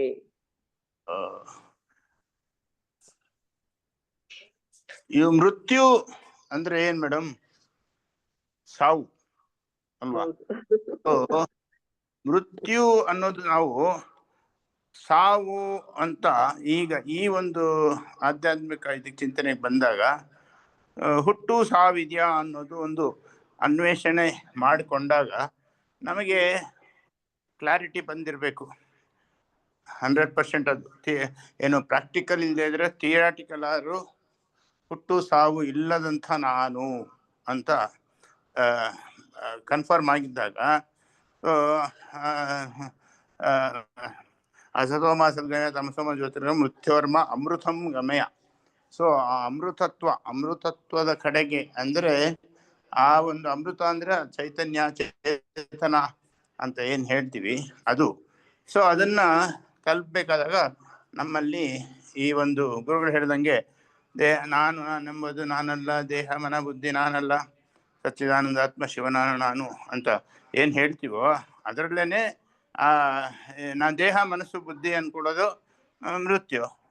ನಾನು ಸಚ್ಚಿದಾನಂದ ಸ್ವರೂಪಿ ಅನ್ನೋದು ಅಲ್ವಾ ಆತ್ಮಸ್ವರೂಪದ ಚೈತನ್ಯ ಅನ್ನೋದು. ಇದು in a different word. So ಇದು ಮಾಡ್ತಾ ಮಾಡ್ತಾ ಹಾಗೆ ಅನುಭವಗಳ ಮೇಲೆ ಈ ಒಂದು ಸದ್ಗುರುಗಳಿಂದ ಹಾಗೂ ಇನ್ನು ನಮ್ಮ ಗ್ರಂಥಗಳ ಆಧಾರದ ಮೇಲೆ ತಿಳ್ಕೊಳ್ಬೇಕು. ಆಮೇಲೆ ಅನುಭವನೂ ಬಹಳ ಇಂಪಾರ್ಟೆಂಟು. ಈಗ ನನಗೆ ವೈಯಕ್ತಿಕ ಹೇಳಿದ್ರೆ ನನಗೆ ಅಜ್ಞಾನಿಯಿಂದ ಜ್ಞಾನದ ಕಡೆನೇ ಆ್ಯಕ್ಚುಲಿ ನನಗಾಗಿದ್ದು. ನನಗೆ ಇಬ್ಬರು ಪ್ರೇರಣೆ ಕೊಟ್ಟರು. ಒಂದು ನನ್ನ ಮೊಮ್ಮಗ, ಈ ರಚಿತಾ ಅವ್ರ ಮಗು ಇದೆಯಲ್ಲ, ಮಕ್ಕಳಿದಾರೆ ಹಾಗೆ ಒಬ್ಬ ಇದ್ದಾನೆ. ಅವನು ಸಾಯಂಕಾಲದ ಯಾವಾಗ ಬಂದು ಆಟ ಆಡ್ತಾ ಇರ್ತಾನೆ. ಆಟ ಆಡ್ಕೊಂಬಿಟ್ಟು ಜೂಟಾಟ ಆದ್ಮೇಲೆ ಎಲ್ಲೋ ಒಂದು ಕಡೆ ಬಚ್ಚಿಟ್ಕೊಂಡು ಹುಡುಕು ಅಂತ ಹೇಳ್ಬಿಟ್ಟು. ಸೊ ನಾನು ಅಲ್ಲಿ ಇಲ್ಲಿ ಹೋಗಿ ಈ ಕತ್ಲಲ್ಲಿ ಏನೇನೋ ಕಾಣಿಸ್ತಿಲ್ಲ ಅಂದರೆ ಕೊನೆಗೆ ಏನೋ ಎಲ್ಲೂ ಕಾಣಿಸ್ತಾ ಇಲ್ಲ, ಇವನಿದ್ದಾನೋ ಇದಾನೋ ಇಲ್ವೋ ಅಂದ್ಕೊಂಡು ರೂಮಲ್ಲಿ ಇದೇನೋ ಅಂತಂದರೆ ಇದ್ದೀನಿ ಅಂತಾನೆ.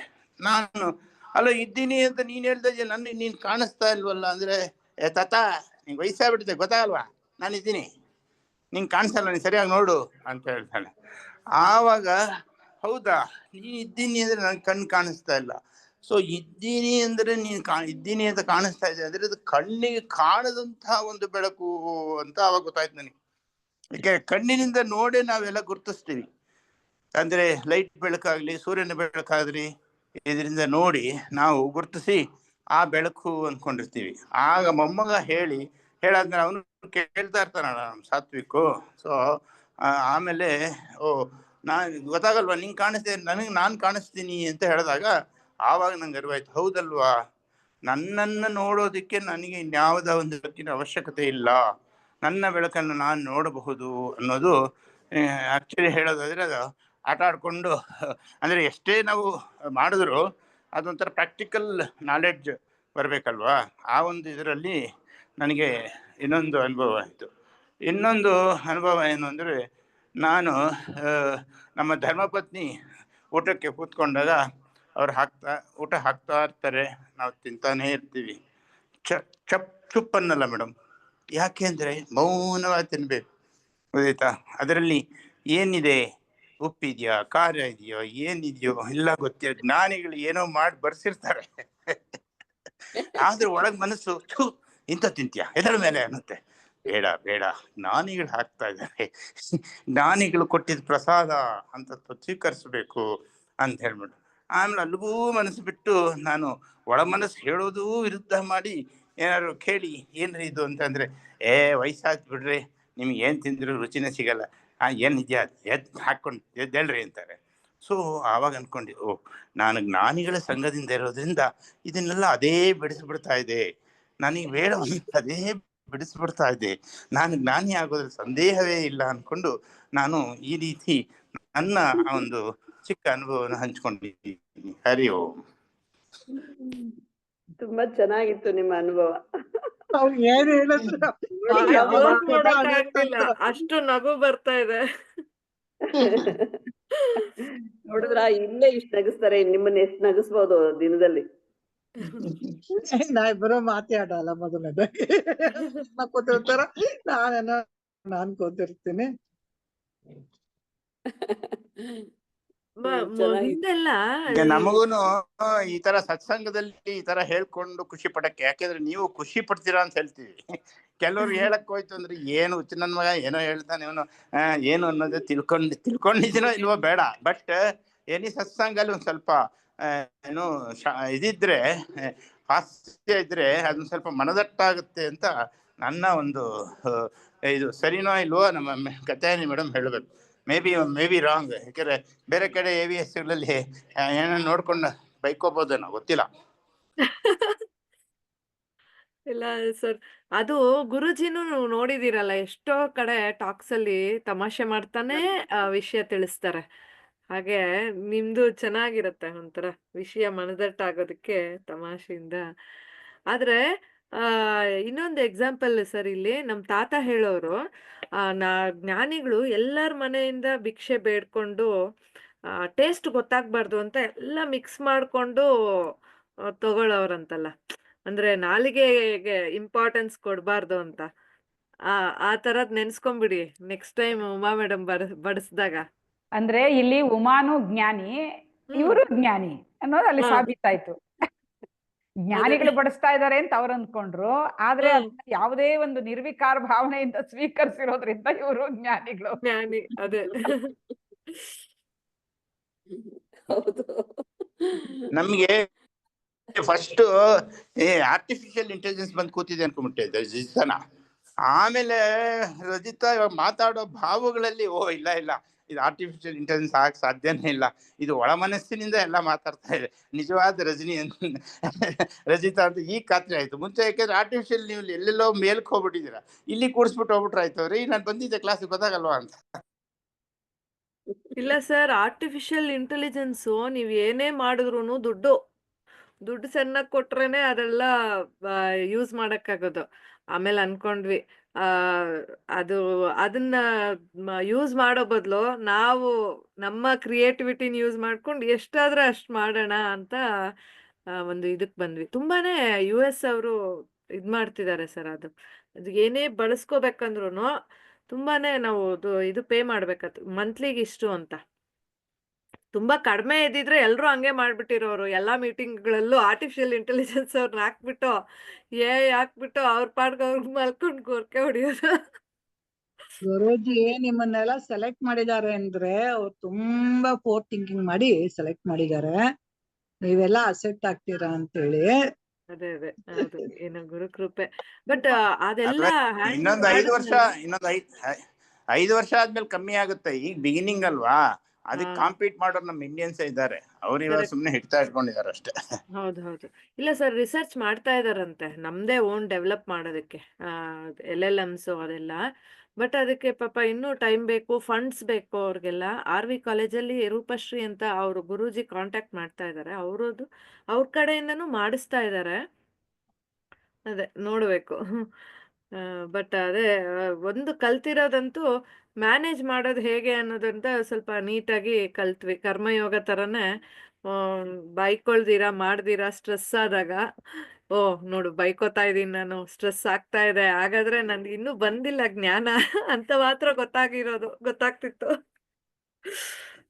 ಈ June 1 ಇಂದ ನೀವೇ ತಾನೇ ಮೇನ್ ಟೀಚರ್ಸ್, ನೀವೇ 3-4 ಜನ ಅಲ್ವಾ ಟೀಚ್ ಮಾಡೋದು? ಇಲ್ಲ ಸರ್, ಇಲ್ಲ, ಶಾರದಾಜಿ ಅವ್ರ ಗೊತ್ತಿರೋರು ಮೆಂಟರ್ಸ್ ಇದಾರೆ. ನಾವು ವಿಜಯ್ಜಿ ಟೀಮು, ನಾವು ಟೆಕ್ನಿಕಲ್. ಓಹೋ, ಎಲ್ಲ ರೆಡಿ ಮಾಡ್ಕೊಂಡಿದ್ದೀರಾ ಜೂನ್ ಇಂದ 1 year ಸಿಲೆಬಸ್ ಅಲ್ಲ ಎಲ್ಲ? ಆಗ್ತಾ ಇದೆ ಸರ್, ಆಗ್ತಾ ಇದೆ. ಈ ಮಾರ್ಚ್ ಎಂಡ್ಗೆ ಆಗೋಗುತ್ತೆ ಮೋಸ್ಟ್ಲಿ. ಮಾರ್ಚ್ ಎಂಡ್ ಜೂನ್ಗೆ ಏಪ್ರಿಲ್ಗೆ ಆಗೋಗುತ್ತೆ ಮೋಸ್ಟ್ಲಿ. ಮೇಡಮ್, ಕಾತ್ಯಾನಿ ಮೇಡಮ್ ಅವ್ರಿಗೆ ಒಂದು ನನ್ ಡೌಟ್. ಈ ನಾಟಕ ದೀಪಕ ಉದಾಹರಣೆ ನಾವ್ ಇವಾಗ ಯಾವಾಗ್ಲೂ ಕೊಡ್ತಾ ಬರ್ತಾ ಇದೀವಲ್ವಾ? ಅಂದ್ರೆ ಇವರು ವಿದ್ಯಾರಣ್ಯರು ಬಂದಿರೋದು ಶಂಕರಾಚಾರ್ಯರು ಆಗಿ ಎಷ್ಟೋ ಆದ್ಮೇಲೆ ಬಂದಿರೋದು ಅವರು. ಈ ಪ್ರೀವಿಯಸ್ ಈಗ ಶಂಕರಾಚಾರ್ಯರು ಯಾವ ಉದಾಹರಣೆ ಕೊಡ್ತಾ ಇದ್ರು? ಬರೀ ಎಚ್ಚರ ಕನಸು ಗಾಢ ನಿದ್ರೆ ಮಾತ್ರ ಉದಾಹರಣೆ ಇತ್ತು ಅವಾಗ, ಅಂತ ಬೇರೆ ಯಾವ ತರ ಉದಾಹರಣೆ ಕೊಡ್ತಾ ಇದ್ರು ಅಂತ ಮೇಡಮ್. ಅದು ನಂಗೆ ಸಡನ್ ಆಗಿ ಅಲ್ಲಿ ಹುಡುಕ್ದೆ, ವಿದ್ಯಾರಣ್ಯರ ಕಾಲ ಯಾವ್ದು, ಶಂಕರಾಚಾರ್ಯರು ಇದು ಅವರ ಮುಂಚೆನಾ ಇವ್ರ ಮುಂಚೆನಾ ಅಂತೆಲ್ಲ ಹುಡುಕೊಂಡು, ಆಮೇಲೆ ಇಲ್ಲ ಶಂಕರಾಚಾರ್ಯರ ಮೊದಲು ಇದ್ದಿದ್ದು 5ನೇ ಶತಮಾನ, ಆಮೇಲೆ ಇವರ ಬಂದಿದ್ಯವರು. ಹಾಗಾಗಿ ಇವ್ರು 11ನೇ ಶತಮಾನದಲ್ಲಿ ವಿದ್ಯಾರಣ್ಯರು ಬಂದಿರೋ ಅಂತದ್ದು. ಇವಾಗ ಶಂಕರಾಚಾರ್ಯರು ಇದ್ರೊಳಗೆ ಇದನ್ನ ಯಾವ ಉದಾಹರಣೆಗಳು ಬರ್ತಾ ಇತ್ತು ಅವಾಗ ಅಂತ ನನ್ಗೆ ಸಣ್ಣ ಡೌಟ್ ಆಯ್ತು. ಅದಕ್ಕೆ ನಿಮ್ಮ ಹತ್ರನೇ ಕ್ಲಾರಿಫೈ ಮಾಡ್ಕೊಳ್ಳೋಣ.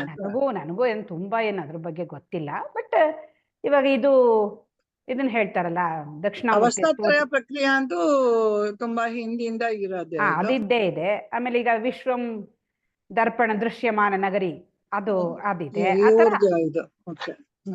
ದಕ್ಷಿಣಾಮೂರ್ತಿ ಸ್ತೋತ್ರ ಇದೆಯಲ್ಲ, ಆ ತರ ಎಲ್ಲ ಬೇರೆ ಬೇರೆ ಉದಾಹರಣೆಗಳನ್ನ ಅವ್ರು ಕೊಡ್ತಾ ಇದ್ರು ಅಂತ ಅನ್ಸುತ್ತೆ.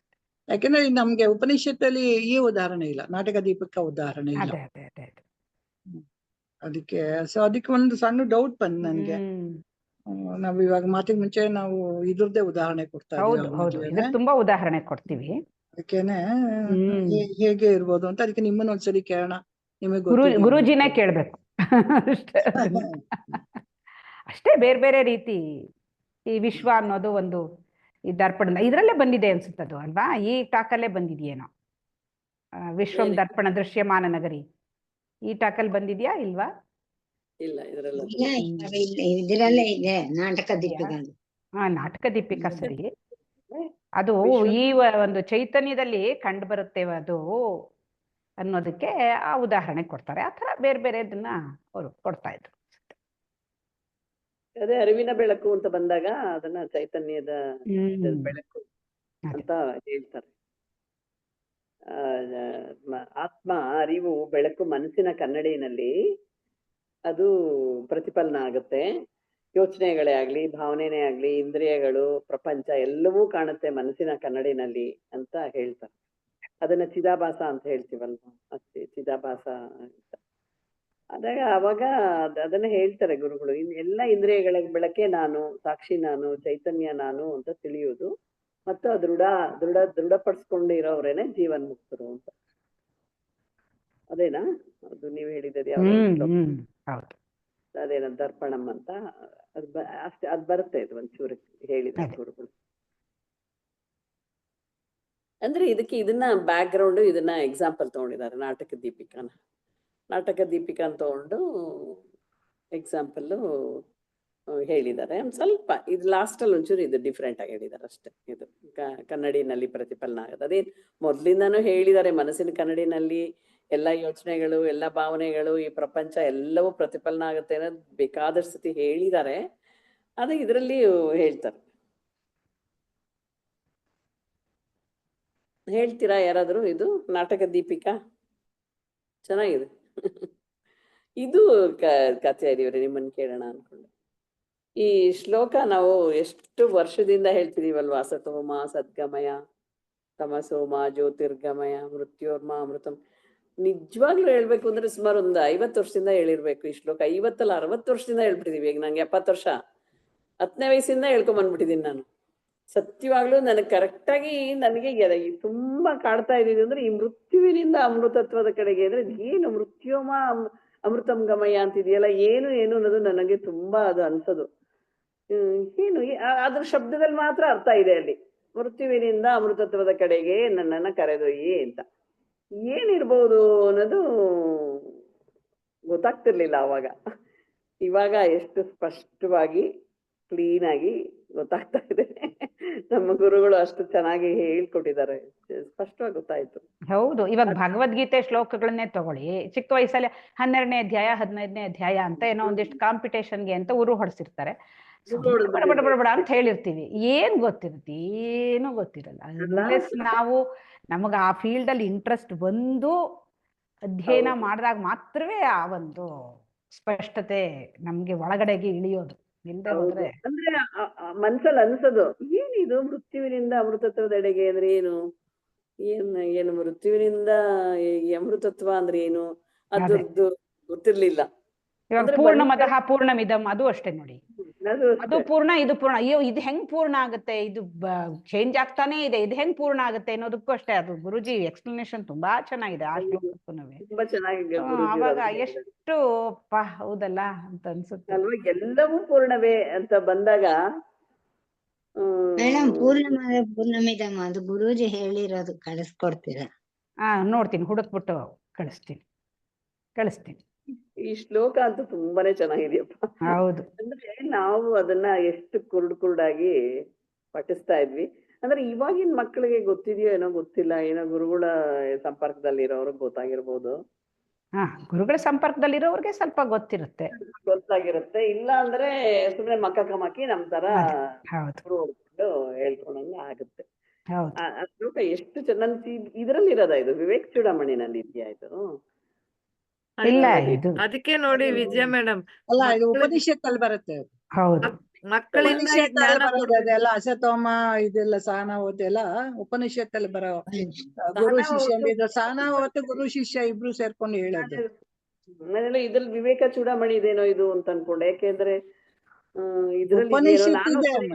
ತಿಳ್ಕೊಂಡ್ಬಿಟ್ಟಿದೆ ಇಷ್ಟ ದಿನ. ಜ್ಞಾನ ಜ್ಯೋತಿನಲ್ಲಿ ನಾವು ಮಾಡಿದ್ವಿ.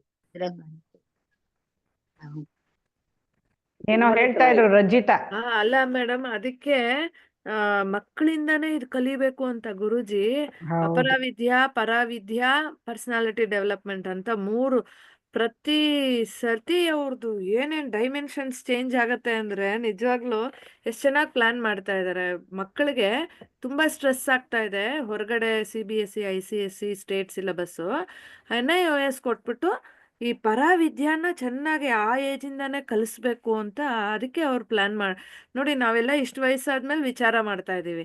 ಆ ಮಕ್ಕಳಿಗೆ ವಿಚಾರ ಮಾಡಕ್ ಟೈಮ್ ಕೊಡ್ತಾ ಇಲ್ಲ ಯಾರು ಸಮಾಜ. ಇವಾಗ ಕಂಪೇರ್ ಮಾಡಿ ನೀನ್ ಮುಂದ್ ಬರ್ಬೇಕು ಅವನಿಗಿಂತ ಅಂತ ಪಾಪ ಸ್ಟ್ರೆಸ್ ಹೌದು. ಜಾಸ್ತಿ ಮಾಡ್ತಾ ಇದೆ ಹೊರತು ಅದು ನೋಡಿ ಎಷ್ಟು ಒಳ್ಳೆ ರೆವಲ್ಯೂಷನ್ ತರ 5,000 ವರ್ಷದ ಟಾರ್ಗೆಟ್ ಅಂತೆ ಗುರುಜಿ ಹೇಳ್ತಿದ್ರು. ಹ್ಮ್ ಒಳ್ಳೆ ದೊಡ್ಡ ಇದು ಮಾಡ್ತಾ ಇದೀವಿ ಅಂತ ಹೇಳ್ತಾ ಇದ್ರು. ನೋಡೋಣ ಪಾಪ ಇವಾಗ ಎಷ್ಟೊಂದು. ಅದೇ ತಾನೇ ಗುರುಕುಲ ಕಾನ್ಸೆಪ್ಟ್. ಹಿಂದೆ ಗುರುಕುಲದಲ್ಲಿ ಪ್ರತಿಯೊಂದನ್ನು ಕಲಿಸ್ತಾ ಇದ್ರು. ಹಾ ಕಲಿಸ್ಬಿಟ್ಟು ಆಮೇಲೆ ನೀವು ಗೃಹಸ್ಥಾಶ್ರಮಕ್ಕೆ ಹೋಗಿ ನೀವೇನು ಈ ಪ್ರಪಂಚ ಅನುಭವಿಸಬಾರ್ದು ಅಂತ ಅವ್ರೇನು ಹೇಳಲಿಲ್ಲ. ಹೌದು. ಬಟ್ ವಿತ್ ದಟ್ ನಾಲೆಡ್ಜ್ ಹೋದಾಗ ಅವಾಗ ಹ್ಮ್ ನಮಗೆ ಆ ಒಂದು ಯಜ್ಞ ಭಾವದಿಂದ ಮಾಡೋದು ಎಲ್ಲವೂ ಕರೆಕ್ಟ್. ನಾವು ಆ ಶಾಂತತೆ. ಆಗಿ ಮಾಡಕ್ಕಾಗತ್ತೆ. ಹಾ, ಈಗೇನು ನಾವೇನೋ ಒಂದ್ ಸ್ವಲ್ಪ ಒಳ್ಳೇದ್ ಮಾಡಿದ್ರೆ ನಮ್ಗೇನೋ ಒಳ್ಳೇದಾಗತ್ತೆ, ಏನೋ ರಫ್ ಏನೋ ಮೇಲ್ಮೇಲೆ ಯಾರಿಗೋ ಒಂಚೂರು ಕೊಟ್ಬಿಡೋಣ, ಏನೋ ಒಂದ್ ಮಾಡ್ಬೇಡ ಅಂತ ಆ ಅಂತರಂಗದಿಂದ ಮಾಡ್ತೀವಾ? ಎಷ್ಟನ್ ಮಾಡ್ತೀವಿ? ಹಾ, ಆದ್ರೆ ಅದು ಏನು ಯಜ್ಞ ಭಾವ ಅಂದ್ರೆ ಏನು? ಇಡೀ ಪ್ರಪಂಚವೇ ಯಜ್ಞ ಭಾವದಿಂದ ನಡೀತಾ ಇದೆ, ಎಲ್ಲವೂ ಯಜ್ಞವೇ. ಹಾಗಾಗಿ ನೀನು ಅದೇ ರೀತಿ ನಡ್ಕೊಂಡು ಹೋಗು ಅಂತೆಲ್ಲ ಅಲ್ಲಿ ಓದ್ಕೊಂಡು ಬಂದಿದ್ರೆ ನಾವು, ಆವಾಗ ಅದ್ರಲ್ಲಿ ಒಂದು ಪರಿಪೂರ್ಣತೆ ಇರುತ್ತೆ. ಪ್ರತಿಯೊಂದು ಕೆಲಸ Correct. ಮಾಡೋವಾಗ್ಲೂ ಅಧನ್ಯತಾ ಭಾವ ಇರುತ್ತೆ. ಆ ರೀತಿ ಕೆಲಸ ಮಾಡಿದವನು ಅವನು ಪೂರ್ತಿ ಮೆಚೂರ್ ಆಗ್ತಾನೆ. ಆಮೇಲೆ ಅವನು ವಾನಪ್ರಸ್ಥಕ್ಕೆ ಹೋಗಿ ಸನ್ಯಾಸಕ್ಕೆ ಎಲಿಜಿಬಲ್ ಆಗಿರ್ತಾನೆ. ಕರೆಕ್ಟ್. ಇಲ್ಲದೆ ಹೋದ್ರೆ ಎಲ್ಲಾಗತ್ತದು. ಹೌದು. ಬ್ರಹ್ಮಚರ್ಯ ಆಶ್ರಮದಲ್ಲೇ ಅವರು ಎಲ್ಲವನ್ನೂ ಕಲಿಸ್ಕೊಡೋನು. ವಿಜಯ ಮೇಡಮ್ ಹೇಳ್ದಂಗೆ ಎಷ್ಟೊಂದು ಬರೀ ಉರು ಹೊಡೆದಿರೋದೇ ಆಗಿರುತ್ತಷ್ಟೇ ಮಂತ್ರಗಳು. ಬಟ್ ಅಟ್ಲೀಸ್ಟ್ ನಾವ್ ಅಷ್ಟಾದ್ರೂ ಮಾಡಿದೀವಲ್ಲ ಅನ್ನೋ ಒಂದು ಸ್ಯಾಟಿಸ್ಫ್ಯಾಕ್ಷನ್ ಮೇಡಮ್. ಇವಾಗಿನ ಕಾಲದವ್ರಿಗೆ ಆ ಉರು ಹೊಡೆಯಕ್ಕೂ ಟೈಮ್ ಇಲ್ಲ. ಬೇರೆ ಓದೋದಿರತ್ತೆ, ಬೇರೆ ಏನೋ ಇರುತ್ತೆ. ಅಟ್ಲೀಸ್ಟ್ ವಿಜಯ ಮೇಡಮ್ ಹೇಳ್ದಂಗೆ ಅಷ್ಟು ವರ್ಷ ಮಾಡಿದ್ದಕ್ಕೆ ಆ ವೈಬ್ರೇಷನ್ಸ್ ಆ ಬ್ರೈನ್ ಅಲ್ಲಿ ಎಲ್ಲೋ ಒಂದ್ ಕಡೆ ಮೆಮೊರಿ Correct. ಸ್ಟೋರ್ ಆಗಿರುತ್ತೆ. ಸಬ್ ಕಾನ್ಶಿಯಸ್ ಮೈಂಡ್ ಅಲ್ಲಿ ಮತ್ತೆ ಬಂದಾಗ ಚೆನ್ನಾಗಿ ಕ್ಯಾಚಪ್ ಆಗತ್ತೆ. ಈಗ ಸ್ವಲ್ಪ ಜಾಸ್ತಿ ಆಗ್ತಾ ಇದೆ. ಮತ್ತೆ ಈ ಭಗವದ್ಗೀತೆದು ಸ್ವಲ್ಪ ಎಲ್ಲಾ ಕಡೆನೂ ಹಾ, ಸ್ವಲ್ಪ ಹೌದು. ಕಲಿಸೋದು ಮಾಡೋದು ಎಲ್ಲ ನಮ್ಮ ಹೌದು. ಹಿಂದಿನ ಇದಕ್ಕೆ ಕಂಪೇರ್ ಮಾಡಿದ್ರೆ, ಇನ್ನೊಂದು ಹಾ. 10 ವರ್ಷದ ಹಿಂದಕ್ಕೆ ಕಂಪೇರ್ ಮಾಡಿದ್ರೆ ಈಗ ಸ್ವಲ್ಪ ಹೌದು. ಅವೇರ್ನೆಸ್ ಬಂದಿದೆ. ಇಲ್ಲ ಕಳಿಸ್ಬೇಕು, ಬಂದಿದೆ. ಮಾಡ್ಬೇಕು ನಮ್ಮ ಮಕ್ಕಳಿಗೆ ಅನ್ನೋದು ಹಾ. ಸ್ವಲ್ಪ ಬರ್ತಾ ಹೌದು. ಇದೆ. ಅಲ್ಲ, ಈಗ ಬರ್ತಾ ಏನಾಗಿದೆ ಅಂದ್ರೆ, ಈಗ ಈಗಿನ ಒಂದು ಜನರು ಅಂದ್ರೆ ಈ ಈ ಈ ಯುಗದಲ್ಲಿ ನಮ್ಮ 70s ಗಿನ್ನ ಕೆಳಗಡೆ ಬಂದಿದಾರಲ್ಲ, ಇವಾಗ 50 ಇರ್ಬೋದು, 40 ಇರ್ಬೋದು, ಆ ಜನರೇಷನ್ಗೆ ಸ್ವಲ್ಪ ಈ ಜ್ಞಾನ ಸಿಗ್ತಾ ಇದೆ ಇವಾಗ, ತತ್ವಜ್ಞಾನ. ಯಾಕೆಂದ್ರೆ ಈ ಮೀಡಿಯಾಗಳು ಜಾಸ್ತಿ ಆಯ್ತಲ್ಲ, ಈ ಯೂಟ್ಯೂಬ್ ಜಾಸ್ತಿ ಆಯ್ತು, ತುಂಬಾ ಟಾಕ್ಗಳು ಬಂತು, ಎಲ್ಲ ಇದು ಈ ಮೀಡಿಯಾ ಇಂದ ಅವ್ರಿಗೆ ಆ ಜ್ಞಾನ ಬರ್ತಾ ಇದೆ. ಜೊತೆಗೆ ಸಂಪರ್ಕನೂ ಜಾಸ್ತಿ ಆಗಿದೆ. ಇವಾಗ ನಾನು ನಮ್ಮ ಗುರುಗಳ ಹತ್ರ ನನ್ ಕ್ಲಾಸ್ ಇದೆ, ನನ್ಗೆ ಇದಿದೆ ಅದಿದೆ ಅಂತ ಹೇಳ್ತಾ ಇರ್ತೀನಲ್ವಾ. ಏನೋ ಒಂದ್ ಸಮಯ ಬಂದ್ರೆ, ಒಂದ್ ಚಾನ್ಸ್ ಸಿಕ್ಕಿದಾಗ ನಾವು ನಮ್ಮ ಗುರುಗಳು ಹೀಗೆ ಹೇಳ್ತಾರೆ, ಹಾಗೆ ಹೇಳ್ತಾರೆ, ಇದು ಈ ತರ ಆ ತರ ಅಂತ ನಾವು ಒಂಚೂರು ಹೇಳ್ತಿರ್ತೀವಲ್ವಾ. ಅದು ಆಕ್ಚುಲ್ ಆಗಿ ಅವ್ರಿಗೂನು ಅದು ಸಂಪರ್ಕ ಸಿಗ್ತಾ ಇದೆ. ಅವ್ರಿಗೂ ಹೌದಾ, ಅದೇನ್ ಕಲಿಬೇಕು, ನಾವು ತಿಳ್ಕೊಬೇಕು ಅನ್ನೋದು ಬರ್ತಾ ಇದೆ. ಇವಾಗ ಮನೇಲಿ ಒಂದ್ ಅಜ್ಜಿ, ಈಗ ನಾನೊಂದ್ ಅಜ್ಜಿ, ನಾನು ಕಲ್ತೆ ಅಂದ್ರೆ ನನ್ನಿಂದ ಅದೊಂಚೂರು ಬಂದೇ ಬರುತ್ತೆ. ಚೂರಾದ್ರೂ ಒಂಚೂರು ಹೇಳ್ತಾ ಇರ್ತೀವಿ. ಆ ಮಕ್ಳು ಏನಾದ್ರು ಕೇಳ್ತವೆ, ಅಜ್ಜಿ ಹಿಂಗಂದ್ರೆ ಏನು ಅಂತ ಕೇಳ್ತವೆ. ಕೇಳಿದಾಗ ಅಟ್ಲೀಸ್ಟ್ ಅವ್ರನ್ನ ನಮ್ ಗುರುಗಳಷ್ಟು ಇವಾಗ ಹೇಳ್ಕೊಟ್ಟಿರೋದ್ರಿಂದ ನಾವು ಒಂಚೂರು ಅವ್ರ ಲೆವೆಲ್ಗೆ ಹೋಗಿ ಒಂಚೂರು ಏನೋ ಒಂಚೂರು ಹೇಳೋಷ್ಟು ಮಟ್ಟಿಗೆ ಒಂಚೂರು ಬಂದಿದೆ. ಆತರ ಇನ್ಮೇಲೆ ತುಂಬಾ ಸ್ಪಿರಿಚುಯಾಲಿಟಿ ಇದು ಪ್ರಸಾರ ಆಗುತ್ತೆ ಮನೆಯಲ್ಲೂ ಆಗುತ್ತೆ ಇದು. ಅದು ಗುರುಜಿದು ಗೋಲೆ ಅದಲ್ವಾ ಮೇಡಮ್? ಬರ್ತಾ ಇದೆ ಜನಕ್ಕೆ, ಎಲ್ರಿಗೂ ಅರಿವು ಬರ್ತಾ ಇದೆ. ಈಗ ಸ್ವಲ್ಪ ಇದಾರೆ, ಒಂದು ಕ್ಲಾಸ್ ಆಫ್ ಪೀಪಲ್ ಇದಾರೆ, ತುಂಬಾ ಲಕ್ಸುರಿ, ತುಂಬಾ ಒಂದು ಎಂಜಾಯ್ಮೆಂಟ್, ಅದು ಇದು ಎಲ್ಲ ವೆರಿ ಸೂನ್. ಯಾಕೆಂದ್ರೆ ತುಂಬಾ ಜಾಸ್ತಿ ಆಗಿದೆ ಎಂಜಾಯ್ಮೆಂಟ್. ಆದ ತಕ್ಷಣ ಕೆಳಗಡೆ ಅದು ಹೋಗಿರುತ್ತಲ್ಲ ಮೇಲೆ ಸ್ಕೇಲು, ಅದ್ ಕೆಳಗಡೆ ಇಳಿತಾ ಬರುತ್ತೆ. ಜ್ಞಾನ ಖಂಡಿತ ತುಂಬಾ ಆಗುತ್ತೆ ಅಂತ ನನ್ ಮನ್ಸಿಗೆ ಅನ್ಸುತ್ತಪ್ಪ. ಈಗ್ಲೇನೆ ನಮ್ಮ ಮನೆಗಳನ್ನೆಲ್ಲ ಗಮನಿಸ್ತಾ ಇರ್ತೀವಿ. ಈಗ್ಲೇ ಎಷ್ಟೊಂದು ಮಕ್ಳಿಗೆ, ಇವ್ರಿಗೆ ಮಧ್ಯಮ ವಯಸ್ಸದವ್ರಿಗೆಲ್ಲ ಬರ್ತಾ ಇದೆ, ಇದು ಇಂಟ್ರೆಸ್ಟ್ ಬರುತ್ತೆ ಅಂತ ಅನ್ಕೊಂಡಿದೀನಿ. ನಮ್ಮನೆ ಸ್ವಲ್ಪ ನನ್ನ ಮಗನಿಗೆ ನಾವೆಲ್ಲ ಮಾತಾಡ್ತೀವಲ್ಲ, ನಮ್ಮ ಗುರುಗಳಿಗೆ ಹೇಳಿ, ಅಮ್ಮ ಇದಕ್ಕೇನ್ ಹೇಳ್ತೀರಾ, ಇದಕ್ಕೆ ನಿಮ್ ಗುರುಗಳಿಂದ ಏನಾದ್ರು ಕ್ಲಾರಿಫಿಕೇಶನ್ ಸಿಗುತ್ತಾ ಅಂತ ಅವ್ನು ಕೇಳ್ತಾ ಇರ್ತಾನೆ. ಅವಾಗ ನಾವ್ ಹೇಳ್ತಾ ಇರ್ತೀನಿ. ಸೊ ಅದರಿಂದ ಒಂಥರ ಬರುತ್ತೆ, ಅದು ನ್ಯಾಚುರಲ್ ಆಗಿ ಬರುತ್ತೆ. ಅಂದ್ರೆ ತುಂಬಾ ಮೆಟೀರಿಯಲಿಸ್ಟಿಕ್ ಆಗಿರೋರು, ತುಂಬಾ ಪ್ರಾಪಂಚಿಕತೆ, ತುಂಬಾ ವ್ಯವಹಾರ ಇರೋರಲ್ಲಿ ಸ್ವಲ್ಪ ನಿಧಾನ ಆಗ್ಬೋದು. ಇನ್ಮೇಲೆ ಇದು ಗುರುಕುಲಗಳು ಎಷ್ಟೊಂದು ಆಗಿಲ್ವಾ ಕಾತ್ಯಾಯಿನಿಯವ್ರೆ? ಎಷ್ಟೊಂದು ಈಗ ಮಕ್ಕಳೆಲ್ಲ, ಸಾಧಾರಣ ಮಕ್ಕಳೆಲ್ಲ ಗುರುಕುಲದಲ್ಲೇ ಸ್ಟಡಿ ಮಾಡ್ತಾ ಇದ್ದಾರೆ. ಈ ಸನಾತನ ಧರ್ಮನ ಸ್ಟಡಿ ಮಾಡ್ತಾ ಇದ್ದಾರೆ. ಎಲ್ಲ ಯಾವುದೇ ದೇವಸ್ಥಾನ ಅರ್ಚಕರ ಮನೆಗೆ ಅರ್ಚಕರನ್ನ ಮೀಟ್ ಮಾಡಿದಾಗ ಅವ್ರ ಮಕ್ಳು ಎಲ್ಲರೂ ಅದನ್ನೇ ಮಾಡ್ತಾ ಇದ್ದಾರೆ. ಇದನ್ನ ಮಾಡ್ತಾ ಇಲ್ಲ ಯಾರು. ಮೊದ್ಲು ಬಂದು ಸೈನ್ಸ್ ಎಲ್ಲ ಓದೋರು ಈಗ ಎಲ್ರು ಅಲ್ಲಿ ಗುರುಕುಲ ಕಳಿಸ್ತಾ ಇದ್ರೆ ಇದು ಜಾಸ್ತಿ ಇದೆಯಲ್ಲ. ಸದ್ಗುರುಗಳಿದೆ, ರವಿಶಂಕರ್ ಗುರೂಜಿದಿದೆ, ಮಧ್ಯದಲ್ಲಿ ಚಿಕ್ಕ ಚಿಕ್ಕವರೇನೇನೆ ಒಂದ್ ಸ್ವಲ್ಪ ಮಾಡ್ತಾ ಇದಾರೆ. ಶೃಂಗೇರಿ ಇದೆ. ಎಷ್ಟೊಂದು ಇವಾಗ ಸಾಧಾರಣ ನಾನು ಇದನ್ನ ಕೇಳ್ತಾ ಇರ್ತೀನಿ. ಅವರು ಆಗಮ ಶಾಸ್ತ್ರ ಕಲ್ತಿದ್ದಾರೆ, ನಮ್ಮ ಹುಡ್ಗ ಅಂತ ಬಂದು ಹುಡ್ಗ ಪೂಜೆ ಮಾಡಿಸ್ತಾ ಇರ್ತಾರೆ. ಇದು ಚಿಕ್ಕದೇನೆ ಅಲ್ಲೋ ಕಲ್ತ್ಕೊಂಡ್ ಬಂದಿರೋದು ಅಂತ ಹೇಳ್ತಿರ್ತಾರೆ. ಪ್ರಸಾರ ಆಗ್ತಾ ಇದೆ ಅನ್ಕೊಂತೀನಿ. ಅಂದ್ರೆ ಈ ಬರೀ ವೈದಿಕದಲ್ಲೇ ಆಗ್ಬಾರ್ದು, ನಮ್ಮ ಸ್ಪಿರಿಚುಯಾಲಿಟಿನೆಲ್ಲ ಆಗ್ಬೇಕು, ನಮ್ಮ ಆಧ್ಯಾತ್ಮಿಕತೆನೆಲ್ಲ ಆಗ್ಬೇಕು ಅಷ್ಟೇ. ಸ್ವಲ್ಪ ವೈದಿಕದಲ್ಲಿ ನೋಡ್ತಾ ಇದೀವಿ ನಾವು. ಅದೂನು ಸುಮಾರು ಜನಕ್ಕೆ ಅರ್ಥ ಗೊತ್ತಿರಲ್ಲ ಮೇಡಮ್. ನಮ್ ಗುರೂಜಿ ತರ ಅಂದ್ರೆ ಸ್ಯಾನ್ಸ್ಕ್ರಿಟ್ ಕಲ್ತು ಅದ್ರ ಅರ್ಥ ಎಲ್ಲ ತಿಳಿದು ಮಾಡೋಷ್ಟ್ರಲ್ಲಿ ಸ್ವಲ್ಪ ಲೇಟ್ ಆಗುತ್ತೆ. ಗುರೂಜಿ ತರ ಸಿಂಪಲ್ ಲ್ಯಾಂಗ್ವೇಜ್ ಅಲ್ಲಿ ಹೇಳೋ ತರ ಇರೋರು ಸಿಕ್ಕಿದ್ರೆ ಯಾರಿಗಾದ್ರೂ ಇನ್ನೂ ಬೇಗ ಅರ್ಥ ಆಗತ್ತೆ ಅಂತ ಅನ್ಸುತ್ತೆ. ರಜಿತಾ, ನಾನ್ ತಿಳಿದಂಗೆ ನಮ್ ಗುರೂಜಿ ಒಬ್ಬರನ್ನೇ ನೋಡಿದ್ ನಾನು. ಅಲ್ವಾ ತುಂಬಾ ಮೇಡಮ್? ಹೌದು. ನಮ್ಮಗಳ ಇದಕ್ಕೆ ಅರ್ಥ ಆಗೋಂಗೆ ಈ ತರ ಎಲ್ಲ ಎಕ್ಸಾಂಪಲ್ಸ್ ಗಳದೆಲ್ಲ ತಗೊಂಡು ಹೇಳಿದ್ದು ನಮ್ ಗುರೂಜಿನೇ. ಆಮೇಲೆ ನಮ್ಮ ಮೇಡಮ್ ಒಬ್ರು ಇದ್ರು, ಅವ್ರು ಹೇಳ್ತಾ ಇದ್ರು. ಇನ್ ಸಾಧಾರಣ ಎಲ್ಲ ಒಂಥರ ಶಾಸ್ತ್ರೋಕ್ತವಾಗಿ ಒಂದು ಶ್ಲೋಕ ಹೇಳಿ, ಅದಕ್ಕೊಂದು ಅರ್ಥ ಹೇಳಿ, ಅದಕ್ಕೊಂದು ಇದು ಹೇಳಿ, ಎಲ್ಲ ಸಣ್ಣ ಸಣ್ಣ ಎಕ್ಸಾಂಪಲ್ ಅವ್ರದ್ದೇ ಅದ ರೀತಿನಲ್ಲಿ ಕೊಡ್ತಾ ಇರ್ತಾರೆ. ನಮ್ ಗುರೂಜಿ ತರ ಕೊಡೋದನ್ನ ನಾನು ಎಲ್ಲೂ ನನ್ನ ಅನುಭವದಲ್ಲಿ ನಾನು ನೋಡ್ಲಿಲ್ಲ. ಸಿಂಪಲ್ ಇದಾಗಿ ಕರೆಕ್ಟ್. ತುಂಬಾ ಚೆನ್ನಾಗಿ ಕೊಡ್ತಾರೆ ಒಂಥರ. ಹೌದು. ಜೊತೆಗೆ ಅವ್ರು ಲರ್ನೆಡ್ ಅಲ್ವಾ, ಈ ಕಡೆ ಅವ್ರಿಗೆ ಈ ಕಡೆ ಸೈನ್ಸು ಗೊತ್ತು, ಈ ಕಡೆ ಇದು ಗೊತ್ತು. ಅದರಿಂದ ಅವರು ಎಲ್ಲಾ ಟೆಕ್ನಾಲಜಿನೂ ಗೊತ್ತು, ಈಗ ಟೆಕ್ನಾಲಜಿನೂ ಗೊತ್ತು. ಅದರಿಂದ ಅವ್ರು ತುಂಬಾ ಈಸಿ ಆಗಿದೆ ಅದನ್ನ ಯಾವುದೇ ಒಂದು ಎಕ್ಸ್ಪ್ಲೈನ್ ಮಾಡಕ್ಕೆ. ಈಗಂತೂ AI ಕೂಡ ಕಲ್ತ್ಬಿಟ್ಟು ಏನೇನೋ ಮಾಡ್ತಾರೆ ಮೇಡಮ್ PPTs ಅಲ್ಲಿ. ಅಪ್ಪಾ ತುಂಬಾ ಚೆನ್ನಾಗಿ ಮಾಡ್ತಾರೆ ಈಗ. ಅದೇನೋ ರಚಿತಾ, ನೀವು ಏನು ಹೇಳ್ತಿದ್ದೀರಿ ನಿಜವಾಗ್ಲೂ ನನಗೆ ಗೊತ್ತಿಲ್ಲ ಅದ್ ಏನ್ ಮಾಡ್ತಿದ್ದಾರೆ ಅಂತ. ಅಂದ್ರೆ PPTs ಅವರು ನಮ್ಗಳಿಗೆ ತೋರಿಸ್ತಾರಲ್ವಾ, ಅದ್ರಲ್ಲೇ ಏನೇನೋ ಮಾಡ್ತಾರೆ ವೆರೈಟೀಸ್, ಕ್ರಿಯೇಟಿವಿಟಿ. ಎಷ್ಟು ಎಂಥ್ಯೂಸಿಯಾಸಮ್ ಇದೆ ನೋಡಿ, ಎಷ್ಟು ಕ್ರಿಯೇಟಿವ್ ಆಗಿ ಇದ್ ಮಾಡ್ತಾರೆ. ಚೆನ್ನಾಗಿ ಏನು ನಾವು ಪುಣ್ಯ ಮಾಡಿರ್ಬೇಕಷ್ಟೇ ಇಂಥ ಗುರುಗಳನ್ನ ಪಡೆಯೋದಕ್ಕೆ. ಪೂರ್ವ ಜನ್ಮದ ಪುಣ್ಯ ಅದ್ ಯಾವ ಸುಕೃತನೋ ಗೊತ್ತಿಲ್ಲ, ನಮ್ಮ ಗುರುಗಳು ಸಿಕ್ಕಿರೋದು ಮಾತ್ರ ಎಲ್ಲೋಕ್ಕೂ ಇಷ್ಟ ಆಗಲ್ಲ ಗೊತ್ತಾ. ನಮ್ ಗುರುಗಳ ಮಾತು ಅಷ್ಟೇ ಕೇಳ್ಬೇಕು ಅನ್ಸುತ್ತೆ. ಯಾವ ಸಂಗಮದಲ್ಲೂ ಮುಳುಗೋದು ಬೇಡ, ಯಾವ ಇದು ಬೇಡ, ಏನು ಬೇಡ ಅನ್ಸುತ್ತೆ. ಒಂಥರ ಅಷ್ಟು ಒಂಥರ ಒಂದು ಧನ್ಯತೆ ಭಾವಪ್ಪ ನಮ್ಮ ಸಂಪರ್ಕ. ನಾವು ದಿನ ಅವ್ರನ್ನ ನೋಡ್ದಲೇ ಇರ್ಬೋದು, ಆದ್ರೆ ಅವ್ರ ನೆನ್ಸ್ಕೊಳ್ದಲೇ ಇರೋ ದಿನ ಇಲ್ಲ. ಮಹಾಕುಂಭಕ್ಕೆ ಹೋಗಿದ್ದೆ ಮೇಡಮ್ ನಾನು. ಹೋಗಿದ್ರಾ? ಹೋಗಿದ್ದೆ. ಬಟ್ ನೀವೆಲ್ಲ ನಡೀತೀರಿ ಹೋಗೋ. ಅಲ್ಲ, ಇದು ನೀವ್ ಹೇಳದಂಗ್ ಸಂಗಮದಲ್ಲಿ ಮುಳುಗೋದು ಬೇಡ ಅಂದ್ರಲ್ಲ. ಬಟ್ ಜ್ಞಾನ ಇದ್ಕೊಂಡು ಹೋದ್ರೆ ಅದೂ ಚೆನ್ನಾಗಿ ಒಂಥರ ಅದು ಒಂಥರ ಎಕ್ಸ್ಪೀರಿಯನ್ಸ್ ಚೆನ್ನಾಗಿತ್ತು. ಮಾಡ್ಬೇಕು ರಚಿತಾ, ನಮ್ಮ ಗುರುಗಳೇ ಹೇಳಿದಾರಲ್ವಾ, ಅವಕಾಶ ಸಿಕ್ಕಿದಾಗ ಎಲ್ಲವನ್ನೂ ಅನುಭವಿಸ್ಬೇಕು. ನಾನು ಅದನ್ನ ಎಷ್ಟು ಚೆನ್ನಾಗಿ ಹೇಳಿದಾರೆ ನೋಡಿ ಅವರು. ಯಾವ್ದು ಬೇಡ ಅನ್ಬೇಡಿ, ಏನಕ್ ಬೇಡ ಅಂತೀರಿ? ಅವಕಾಶ ಸಿಕ್ಕಿದೆ, ವಿತ್ ಜ್ಞಾನ ಎಲ್ಲವನ್ನೂ ಮಾಡಿ. ಅದು ಅಲ್ಲಿ ನಾಗಾ ಸಾಧುಗಳು ನೋಡ್ಬೇಕು ಅಂತ ಒಂದು ಇತ್ತು ಎಲ್ಲೋ ಆಸೆ. ಆಮೇಲೆ ಅಯೋಧ್ಯ ರಾಮ, ಬಾಲರಾಮನನ್ನ ರಾಮ್ಲಲ್ಲ ಅದ್ ನೋಡೋದ್ಬೇಕು ಅನ್ನೋದು ಎಲ್ಲೋ ಇತ್ತು ಆಸೆ. ಮೋಸ್ಟ್ಲಿ ಅದು ಮ್ಯಾನಿಫೆಸ್ಟ್ ಆಗಿದೆ ಅಂತ ಅನ್ನಿಸ್ತಷ್ಟೇ ನನಗೆ. ಆದ್ರೆ ನಾಗಾ ಸಾಧುಸ್ದು ಮೇಡಮ್, ಅವರು ಸಾಧನೆ ಮಾಡ್ತಾರಲ್ಲ, ಒಬ್ರು ಕೈ ಹಿಂಗೆ ಎತ್ಕೊಂಡಿರ್ತಾರೆ ನೋಡಿ, ಪೇಪರ್ಗಳಲ್ಲೆಲ್ಲ ಬರ್ದಿತ್ತು ಹೀಗೆ ಆ ಸಾಧುನ ನೋಡ್ದೆ ಮೇಡಮ್, ಅವ್ರನ್ನ ನೋಡ್ದೆ. ಅದೆಲ್ಲ ಸಿದ್ಧಿಗಳು ಅಲ್ವಾ ಮೇಡಮ್? ಆದ್ರೆ ಅವರು ಇದನ್ನೆಲ್ಲ ಸೇದೋದು ಅದೆಲ್ಲ ಇರುತ್ತೆ ಅವ್ರಿಗೆ. ಅವೆಲ್ಲ ನೋಡೋದೆಲ್ಲ ಬಿಟ್ಬಿಡಿ, ಅದ್ಯಾವ್ದು ನಿಮ್ಗೆ ಜ್ಞಾನಕ್ಕೆ ಹೆಲ್ಪ್ ಆಗಲ್ಲ. ಯಾವ ನಿಮಗ್ ಜ್ಞಾನಕ್ಕೆ ಹೆಲ್ಪ್ ಆಗಲ್ಲ. ಸುಮ್ನೆ ಅವ್ರುಗಳು ಏನಾನ ತೋರಿಸ್ತಾ ಇದಾರೆ, ಅದನ್ನ ನಾಟಕ ಸಿನಿಮಾ ನೋಡ್ದಂಗ್ ಮರ್ತ್ಬಿಡಿ ಅಷ್ಟೇನ. ನೀವು ಅದೇ ಯಾವ್ದ್ರಿಂದನೂ ಹೋಗ್ಬೇಡಿ.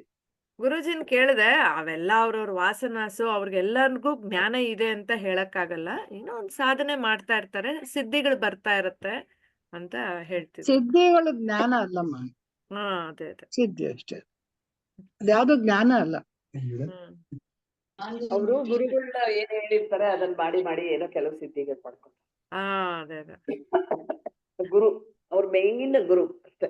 ಬಟ್ ಆನಂದಮಯಿ ಘಾಟು ಕಾಶಿಗಳಲ್ಲಿ ಘಾಟ್ಸ್ ಎಲ್ಲ ಇದೆ ಅಲ್ವಾ ಮೇಡಮ್? ಅದೆಲ್ಲ ತುಂಬಾ ಚೆನ್ನಾಗಿದೆ. ಅಂದ್ರೆ ಅದು ನೋಡಿರ್ಲಿಲ್ಲ, ಫಸ್ಟ್ ಟೈಮ್ ನಾನು ಹೋಗಿದ್ದು. ಚೆನ್ನಾಗಿತ್ತು. ಅಂದ್ರೆ ಆ ಸ್ಥಳದ ವೈಬ್ರೇಷನ್ಸ್ ಇದೆ ಅಲ್ವಾ, ಹಾ ವೈಬ್ರೇಷನ್ಸ್, ಹೋಗ್ಬಿಟ್ರೆ ಒಂಥರ ಅದೊಂಥರ ಹೇಳ್ಕೊಳಕ್ ಆಗ್ದಲೇ ಎನರ್ಜಿ ಇರುವಂತ ಹೌದು ಹೌದು. ಏನ್ ಮೇಡಮ್ ಆವಾಗಂತೂ ಅಷ್ಟು ಜನ ಹರ ಹರ ಮಹಾದೇವ್ ಅಂತ ಇದ್ರೆ ವೈಬ್ರೇಷನ್ಸ್ ತುಂಬಾ ಚೆನ್ನಾಗಿರತ್ತೆ. ಅದು ಫೀಲ್ ಮಾಡಕ್ ಅಟ್ಲೀಸ್ಟು ಅದು ಹೋಗ್ಬೇಕು ಅನ್ಸ್ತಿತ್ತು. ಅದೇನೋ ಹೋಗ್ ಬಂದೆ. ಚೆನ್ನಾಗಿತ್ತು ಮೇಡಮ್. ಆದ್ರೆ ಸ್ವಲ್ಪ ಹೆಕ್ಟಿಕ್ ಇತ್ತು ಜರ್ನಿ ಎಲ್ಲ. ಅದೇ ಗುರುಜಿ ಹೇಳಿದಂಗೆ ಅವೆಲ್ಲ ಒಂದು ಸಿದ್ಧಿಗಳ ಹಿಂದೆ ಹೋಗ್ಬಿಟ್ರೆ ಈ ತರ ಕ್ಲಾರಿಟಿ, ಈ ಅದ್ವೈತ ಇದು ಬರೋದು ಕಷ್ಟ ಆಗತ್ತೆ ಮತ್ತೆ ಬರೋದಕ್ಕೆ. ಪಾಪ ಮತ್ತೆ ಮುಂದುವರ್ಸಿ ಮೇಡಮ್. ಯೋಗಾನಂದ ಅವ್ರ ಬುಕ್ ಅಲ್ಲಿ ಎಷ್ಟಿದೆಯಪ್ಪ, ಮೊದ್ಲದನ್ನೆಲ್ಲ ಓದಿದೀವಲ್ಲ, ಯೋಗಾನಂದ ಅವ್ರ ಆತ್ಮಚರಿತ್ರೆ ಅದ್ರಲ್ಲಿ.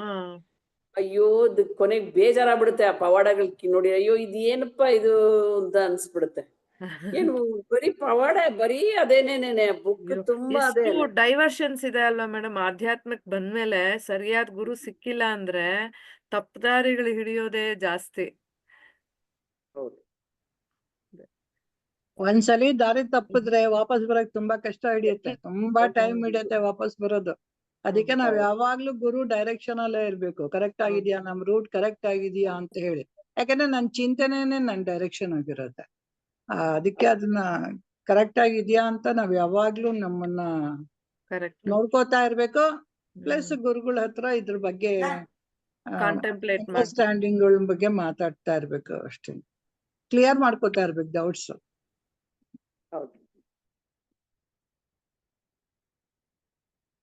ವಿಜಯ ಅವ್ರೆ ಹೇಳಿ ಕಥೆ ಹೇಳಿದ್ರೆ. ಟೈಮ್ 3:59 ಆಯ್ತು. ಮೆಡಿಟೇಷನ್ ಮಾಡೋಣ ಮೇಡಮ್? ತುಂಬಾ ಬರೀ ಮಾತಾಡ್ಬಿಟ್ವಿ ನಾವು ಇವತ್ತು. ನೆಕ್ಸ್ಟ್ ಕ್ಲಾಸ್ಗೆ ಮುಗಿಯುತ್ತೆ.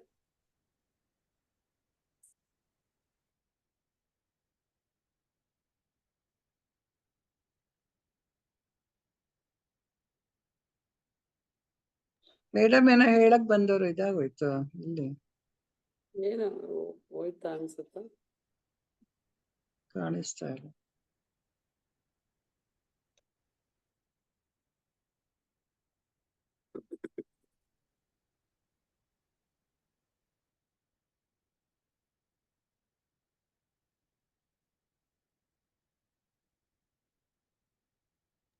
ಮೇಡಮ್ ಕತ್ತೀನಿ ಮೇಡಮ್, ಇದ್ದೀರಾ? ಇಂಟರ್ನೆಟ್ ಪ್ರಾಬ್ಲಮ್ ಅನ್ಸುತ್ತೆ. ಇವಾಗ ಮತ್ತೆ ಬಂದ್ರು ನೋಡಿ.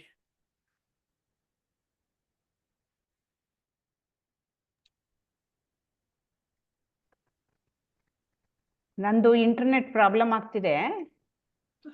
ಪ್ರಾರ್ಥನೆ ಮಾಡ್ಬಿಡಿ, ಎಂಡ್ ಮಾಡೋಣ.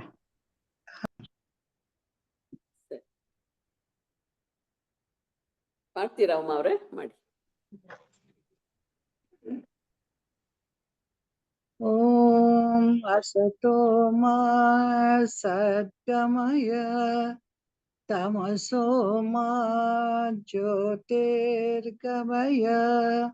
ಮೃತ್ಯೋರ್ಮಾಮೃತಂ ಗಮಯ. ಓಂ ಶಾಂತಿ ಶಾಂತಿ ಶಾಂತಿ. ಓಂ ಪೂರ್ಣಮದ ಪೂರ್ಣಮಿದಂ ಪೂರ್ಣಾತ್ ಪೂರ್ಣಮುದಚ್ಯತೆ ಪೂರ್ಣಸ್ಯ ಪೂರ್ಣಮಾದಾಯ ಪೂರ್ಣಮೇವಾವಶಿಷ್ಯತೆ. ಓಂ ಶಾಂತಿ ಶಾಂತಿ ಶಾಂತಿ. ನಾನೆಂಬುದು ನಾನಲ್ಲ, ಈ ದೇಹ ಮನ ಬುದ್ಧಿ ನಾನಲ್ಲ, ಸಚ್ಚಿದಾನಂದಾತ್ಮ ಶಿವ ನಾನು ನಾನೇ. ಶಿವೋಹಂ ಶಿವೋಹಂ ಶಿವೋಹಂ ಆತ್ಮದರ್ಶನಂ ಬ್ರಹ್ಮದರ್ಶನಂ ಬ್ರಹ್ಮದರ್ಶನಂ ಸತ್ಯದರ್ಶನಂ ಸತ್ಯದರ್ಶನಂ ಅಂತರ್ಜ್ಯೋತಿಃ ಬಹಿರ್ಜ್ಯೋತಿಃ ಪ್ರತ್ಯಗ್ಜ್ಯೋತಿಃ ಪರಾತ್ಪರ ಜ್ಯೋತಿರೇವ ಜ್ಯೋತಿಃ ಸ್ವಯಂ ಜ್ಯೋತಿಃ ಆತ್ಮಜ್ಯೋತಿಃ ಶಿವೋಸ್ಮ್ಯಹಂ ಲೋಕಾಃ ಸಮಸ್ತಾಃ ಸುಖಿನೋ ಭವಂತು ಲೋಕಾಃ ಸಮಸ್ತಾಃ ಸುಖಿನೋ ಭವಂತು ಲೋಕಾಃ ಸಮಸ್ತಾಃ ಸುಖಿನೋ ಭವಂತು ಹರಿಃ ಓಂ ತತ್ಸತ್ ಶ್ರೀ ಗುರುಭ್ಯೋ ನಮಃ ಹರಿಃ ಓಂ. ಹರಿ ಓಂ ಎಲ್ಲರಿಗೂ. ಹರಿ ಓಂ. ಹರಿ ಓಂ. ಮೆಡಿಟೇಷನ್ ಮಾಡಲ್ವಾ ಮೇಡಮ್? ಇಲ್ಲ, ಕಾತ್ಯಾಯನಿ ಅವ್ರು ಇಲ್ಲ ಅನ್ಸುತ್ತೆ. ಇದಾರೆ ಅವ್ರಿಗೆ ರೆಕಾರ್ಡಿಂಗ್ ಸ್ಟಾಪ್ ಮಾಡ್ತೀನಿ, ಇದೆ. ಆಮೇಲೆ ನೋಡೋಣ ಮಾಡ್ಬೇಕು ಅಂದ್ರೆ ಖಂಡಿತ ಮಾಡೋಣ.